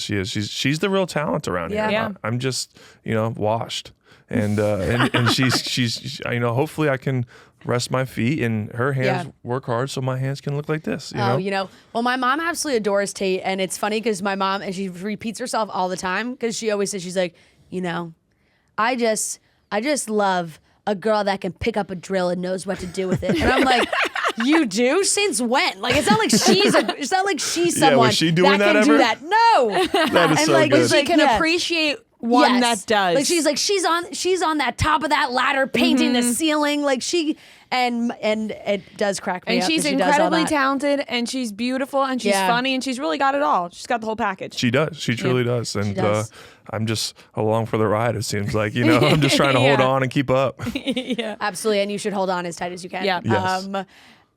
Back to the break. You guys have all been joking a lot too, because I know Rachael Kirkconnell has been on a lot of these trips with you guys, and it's been an ongoing joke. And I think there was sort of like some, what do you say, like some iffy, questionable time in like the last year-ish plus of like, are they all still friends? Are they not? And then all of a sudden it's like, bam, look at all these videos of them all hanging out. You guys are good. Yeah, me and Rachel are great. Yeah. Like we're good friends. There's been able a to custody separate battle church and state. happening right now. You did post that Rachael got custody. Yeah. So I get like every other weekend with Matt. Yeah. So I got him this weekend. Yeah. Yeah. And You got to build He snowmen got with to take that. me out building snowmans and snowball fights. Like really felt like a good Honestly, father-son like I bonding was gonna say a moment. very very divorced dad thing to do. Yeah. Like, hey son, let's go play. let's bond a little bit. No, well, it was funny coming off right off the heels of that because people were talking about that TikTok and the YouTube video and the bubble above Rachael of like she got custody. But then all of a sudden you turn around and you're with Matt and I was like, okay, that's Yeah. And it doesn't cause any issues for either of them. No. I think they're both in their respective own lives now, and I can be friends with Matt and I can be friends with Rachel. And me and Matt, we go back now almost 10 years. So it's just like you can make jokes about it. we can laugh about it, we can joke about it. I mean, I completely agree. I love both of them, so Yeah. it's tricky. And I can still root for both of them. Like I want Rachel to find someone. Yep. I'm always trying to put her with someone who I think is a good person because I care about her and I care about her finding love. And same with Matt. I'm always thinking of I'm always like, who should she date next? Yeah. She's gonna But find. I'm it also all. living for her, just living her life right Same. now as Yeah. well without dating anybody. Same. It's like she's killing it. She's thriving and Yeah. she's doing great. They both are, honestly. Yeah. Like Matt on the same side. Like he is, like I think in like the best space he's been in a long Good. time. It's so hard to do what they did. Yeah. It's so hard to be in that light, to date, and being a lead and having your person that you picked and all that they went through is incredibly tough. And then the breakup was a little while, but any breakup is a bad breakup. Yeah. So it's just like for them to navigate where they are now, like they're both thriving, they're both doing their own things, and I can love them both and cheer for them both. Yeah. And it does feel like mom and dad. Yeah. Because like when we all lived together, Rachel was always looking at me like, what are you doing? Like, what were you doing last night? Why is she here? Like, you could be doing better than this. And I was like, at first I was like, shut up, mom. Yeah, And now yeah. I'm like, mom was right. Yeah. She was right. And the tables have kind of turned too, because I feel like Rachel is living in this single girl era where she is having fun, and like going out with her is a blast. It is. I think she is. That girl's a rocket. She can She party. really is. She's an absolute blast. We had so much fun that weekend. We were all out together. She's so fun. But that's good that everybody can hang out. And now you got a new show coming out. Yes. Which is really exciting. You've gone full you really have gone full construction guy. Yeah. You're Yes. the contractor. You're developing real estate. You're a real estate agent now as well. Real estate agent, general contractor, property manager, you name it, I You got got it all. Yeah. So you're doing it all, and now you're redoing the Bachelor Mansion. Yes. Which is a task, and honestly, something that really needed to be done. It definitely needed to be done. Like this Yeah. house has not been touched in like 26 years. And when I say one of the cool moments about it, like when we were like breaking through the walls, we would take off chunks of paint in the walls. It'd be like that thick.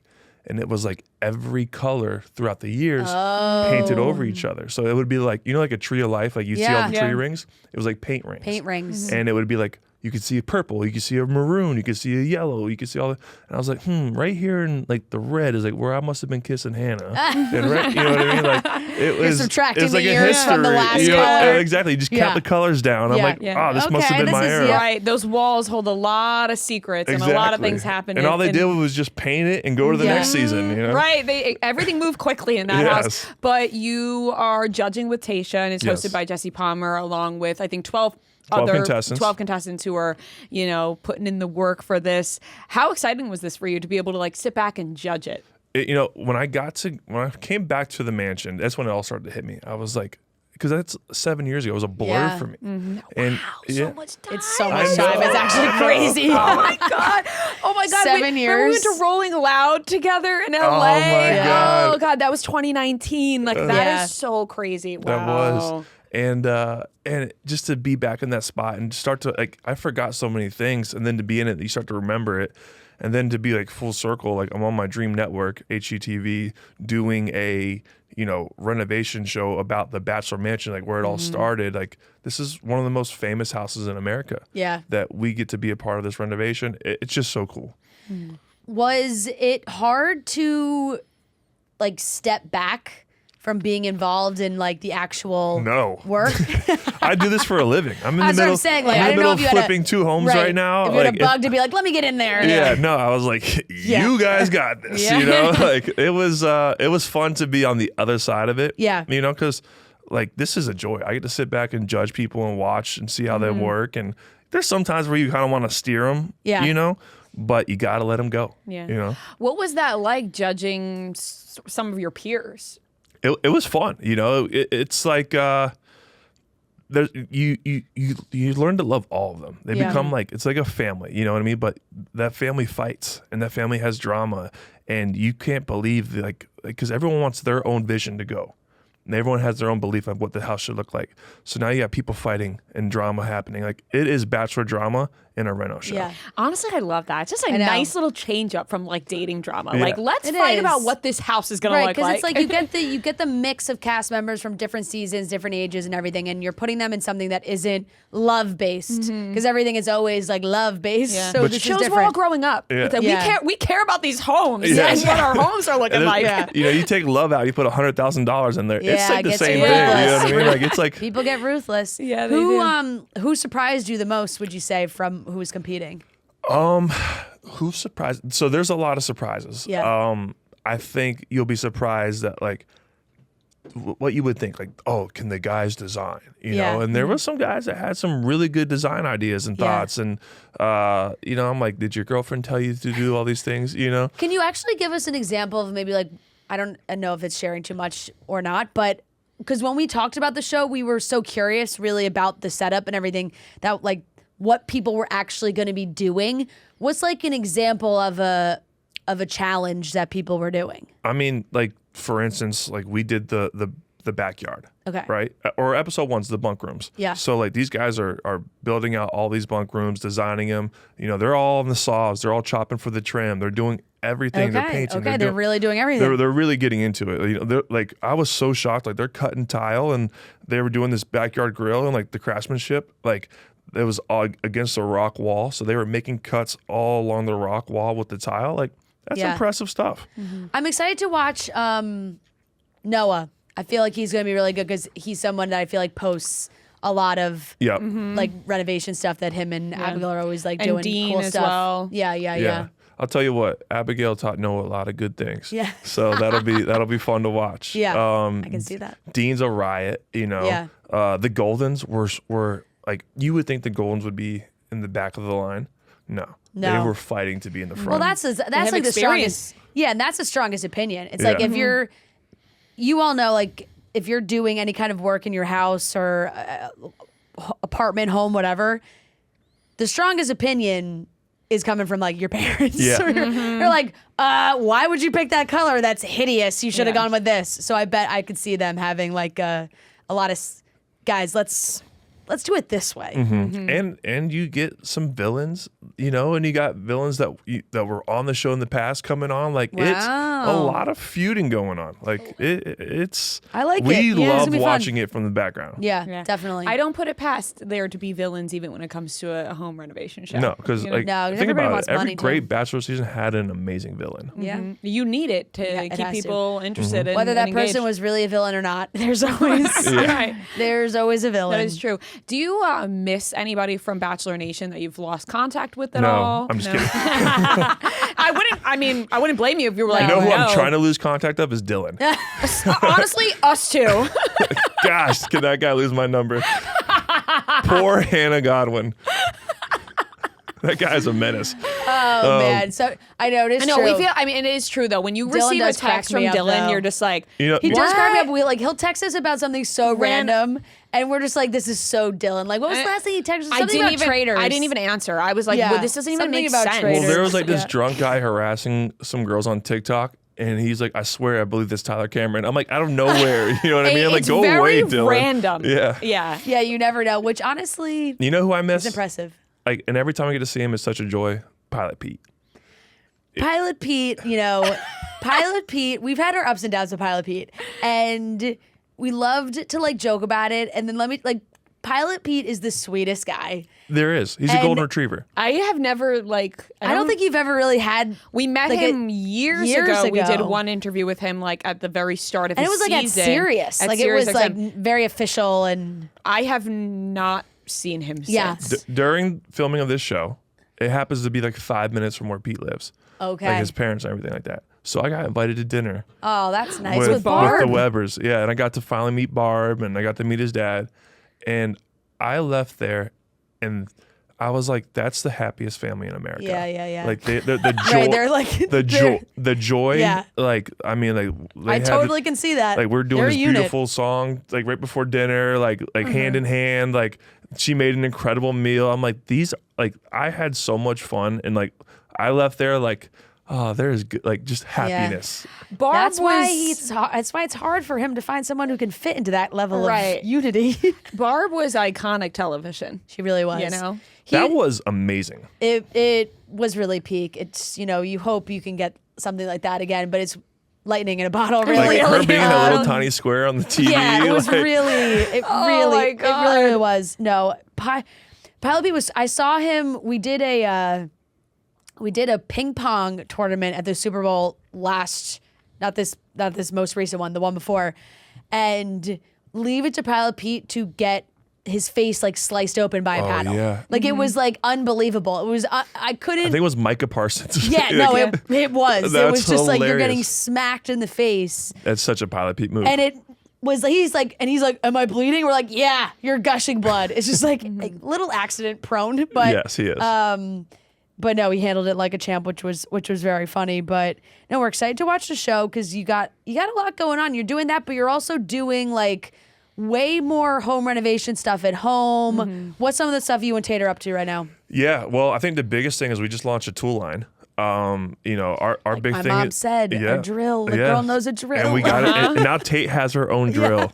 We are partnering with Tinker Tools, and like we are like real partners. Like we are building this business with them. This isn't just like your one post and we'll see you later. Yeah. This is like she is like creative director and she's helping design everything, and it's really aesthetically pleasing, beautiful tools for like mainly the women to buy. Yeah. Because if you go to Home Depot, yeah, they're ugly. everything's ugly. I and have a it's- pink screw gun, which pink? is just like so classic. That is so classic. but like everything is made for the man there. Yeah. And, Yeah. and when 40% of your buyers are women and they're the ones that spend, I think it was like 3 times more money in Home Yeah. Depot than Yeah. men do, like what is for them? So we came out with this like aesthetically pleasing tool set.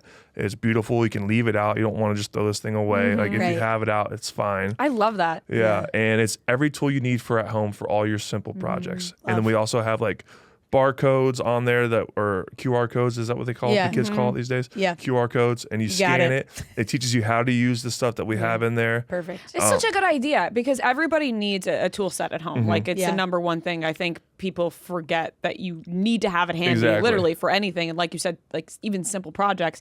But then also such a good idea to have the QR code to kind of tell people how to use it. Well, it's intimidating. Yeah, I think, yes. and I think what's so cool about Tate is like I want people to. Everyone's probably tired of someone mansplaining how to do something. Yeah. We've all heard our dad tell us, "Well, you just do this and you do that." Yeah, but now yeah, it's like totally. Tate teaching you how to do it. And like I think our goal with Tinker is to become like the Tasty of DIY.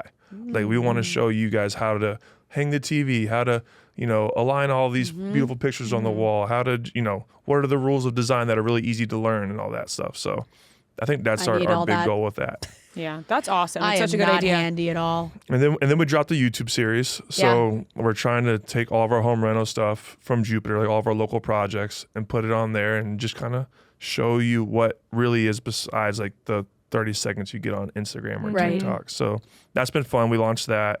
We've gotten great responses. We have 2 houses that we're about to start. One that we're already working on and the one I'm closing on Friday. And then we'll Amazing. get to work. Yeah, that's awesome. And I feel like this is so great for you because it channels what you love to do the most. And a lot of times, and now we're going back years, I mean, we said 7 years ago now, when people go on to a reality TV show, they go through that, then they kind of get stuck in that world. And it's like, well, what do I do next? Yeah. You know, but you did that. And then now you are also following your passion and what you know and love to do. Yeah. Like intertwined with that, Totally. which I think is great. I think you it's used hard. the fame in the right way, I think. Yeah, I think now what's great is like we're trying to merge the social media with Yeah. the real estate. And I think everyone loves home content. Like I think we were always so nervous about posting it. And then we just launched our house and like Yeah. that went pretty viral when we did Yeah. our house. And I was like, see, Tate, like you can do this. Now I'm like, all right, we're gonna start a business. You're gonna be an interior designer. Yeah. I got 19 jobs for you. She's like, no. Yeah, like, no. yeah. But it's been a lot of fun. She's incredibly talented, so this is a great way to showcase her skills. And we have a house right now we're doing that's going to be a fun short-term rental that'll be like retro modern Yeah. and different and funky. And she's got tile choices that I'm like, oh God. But I know I just have to let her go and do it. You guys got that like what's their face? Chip and Joanne. Chip and Joanna. Yes. You know that like because I was gonna say going way back and thinking like that Ty Pennington, which is Yeah. also Move Move That That Bus, Bus. like Love which is him. also something absolutely you guys could do. But now I feel like Tate is so important to what you guys are doing She that is.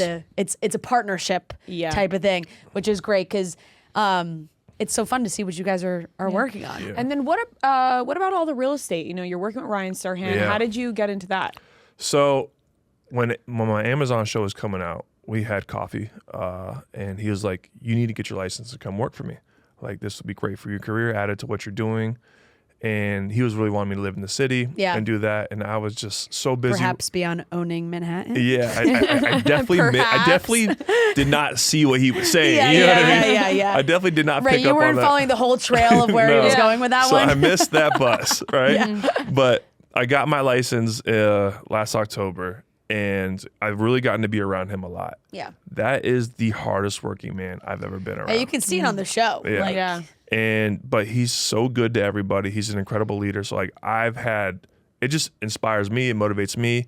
And then the power of his name, like yeah. my first listing was $7.5 million.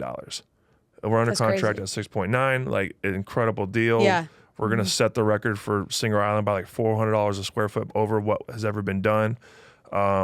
I'm doing 24 townhomes in Hutchinson Island, new development Okay. as like a lead agent. Like if you watch his show, everyone's trying to get new dev. Yeah. Like I already got my first new dev project, Yeah. and I'm like, I'm still learning how to write the contract correctly. You know what I mean? I have transaction What is good coordinators is holding my hand. you're just in the right area for it too. Yeah. You know, like it's just such a popular Everyone wants area. to be Everyone in wants Jupiter, to be in Palm that Beach. area right now. Yeah, It's like totally. it's thriving. It's like there's only so much new stuff you can get in New York. It's like there's only so much Right. space here. Well, you but keep seeing having everything these that they're building snowstorms. there. You keep having these snowstorms, Yeah. and you get your property taxes increased again. It sounds like. Yeah, yeah, You come to Florida, where we're about to get rid of property Yeah. taxes, and we already don't have Great, state thanks. income taxes. So if you want to save your money, chicks in the office, Believe me. I'll help you all get some houses. Yeah, it wouldn't be the first time Ria and I have had that conversation. What if we just fucked off to Florida? We just love it around here too You much. guys know Yeah. I can build this for you anywhere. Like this Now his chick's head perked up. He said, "Wait a second. That I is would love studio? that. I've been trying to get a revamp in here. So that is Yeah, you so should should be a come project. You Like- should come redo the Ooh, studio that could here. be good for, Should we do that? for an Yeah. episode. Should we could do do a an little episode. YouTube Tinker series here and We- redo? We yours? actually would fucking love that. we would and love we should that. really, that's a real Should thing we let should Tate discuss. design it? Yes. No, yes, 100%. Like I'm actually That's a being real- dead serious right we now. don't have the eye. We don't. We've talked about how we I wasn't really gonna say anything, guys. Listen, this studio is No, this has been now what 3 years? yeah, it's out. 3, 4. It's Yeah, yeah. outdated, Okay. 4 years. and we want something cool and stylish, a little bit more Little adult. sexy. I'll tell you something. It Little was sexy. Yeah, This was pretty hip when we first did it was. Listen, it was cool, but now we've outgrown it. Yeah. Ah, I love this Okay, idea. I like this. I like I do this, too. guys. I No, actually seriously, think it would we're be gonna great. be like on We- your case. Well, we'll All just right. we'll just This is text what we're gonna Tate. do. We're texting Tate. gonna get a group chat going. We're gonna get Yeah. a mood board. We're gonna Yep. get this figured out. Yep. Yeah, we'll have it like be like moody kind of like Oh my God, it'd be darker so cool. colors. Okay. All right, Yeah. perfect. Thanks, I Tyler. love this. I love this. Maybe That we'll solves get a hired big throughout this problem. office because this office needs a lot of help. It does. Yes. It It's does. like a bad frat house. Yeah, and to be honest, like it's like at this point, I don't know. Like this office, how long do we have this lease? I Few don't more know. I years? think it might be like 2 or 3 more Yeah, years. like it's worth it for us to do Yeah, this. we can redo our studio. I don't know if we Everything got else to touch around the that, outside. like, we'll get Let out of it here. go. Just let it Yeah. go. Let it burn. Yes. But this, we can make something really And cool. then we'll Honestly- get you a satellite office in Florida. Yeah. Yeah. Shit, that is what we need. Damn. Yeah, it is. All you guys need I is 6 know. months and a day. I know. Believe me, I know. But Save you it's- 13% like that, it's guys. The you know, we run our. Not a lot of people run their press tours through West Palm Beach. It's changing, guys. It's Look, you're changing. here. Yeah, it is. You're in New York I know. to do but your press. Yeah, I know, Yeah, I know. You know, But there we is a get lo- some fantastic guests on the show, and they're not in Florida. No, Yeah. the- Kate yeah. Hudson's here. Kate Hudson is here. Yeah. Oh, I love it though. Kate That's, Hudson doesn't care about 13% state income tax. You know, she's good with it. Nah, she's good. but I that's- care. Yeah, that's such a good idea though. And Tyler, we're super excited to watch everything that you've been doing and Yep. to keep up with everything. And we love your TikToks and you and Tate together. So I appreciate keep you guys. crushing it. We're gonna keep watching it. And you know what? Tune in because you're Yep. gonna see this studio get a revamp. Yeah, I love that. Forget the No, I'm kidding.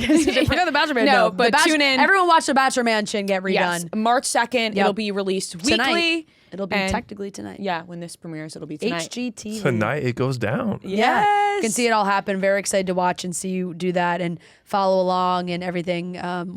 Tate just had a new her own line with South Moon Under come out, I so know. go shop that too. Exactly. Yes. Exactly. She's so cool. She She really is. She's so cool. She is. Yeah, I don't know what she sees. Yeah. Oh, thanks. Well, I was No, going no. to say You a guys nice. you guys are an amazing pair. We love it. So Thank you. thanks so much for coming in, and we'll work on our new podcast studio. Yes. Yes. Very So excited. let's get that mood board going, girls. Thanks, Yeah. Tyler. And it is an honor to be here with you guys Yeah. again for the 17th time, I guess. Yeah. Hey, yeah. there used to be days where we could not lock you in for an interview. Yeah, So we're and- happy to have you I here. know. And, But now and it, your like, kinda hair is so feels much better these weird. days. Thanks, Tyler. Thank you. I appreciate it. Perfectly And you're said. wearing makeup now. Yeah. I know. So, Oh, God. all It right. never ends. That wraps it up. All right, that wraps up today's episode of Chicks in the Office. Reminder, no episode this Wednesday because we are traveling, but we will be back with an episode on Friday. Can't wait to see you guys at the shows. Reminder, bring your signs, and we're so excited to hang out with you guys. All right, talk to you Friday. Yeah, Chicks in the Office. Long-time listener, first-time caller. Look at the charts, who does it the best? 2 chicks getting paid in reality checks. You can find them at the gym, it's not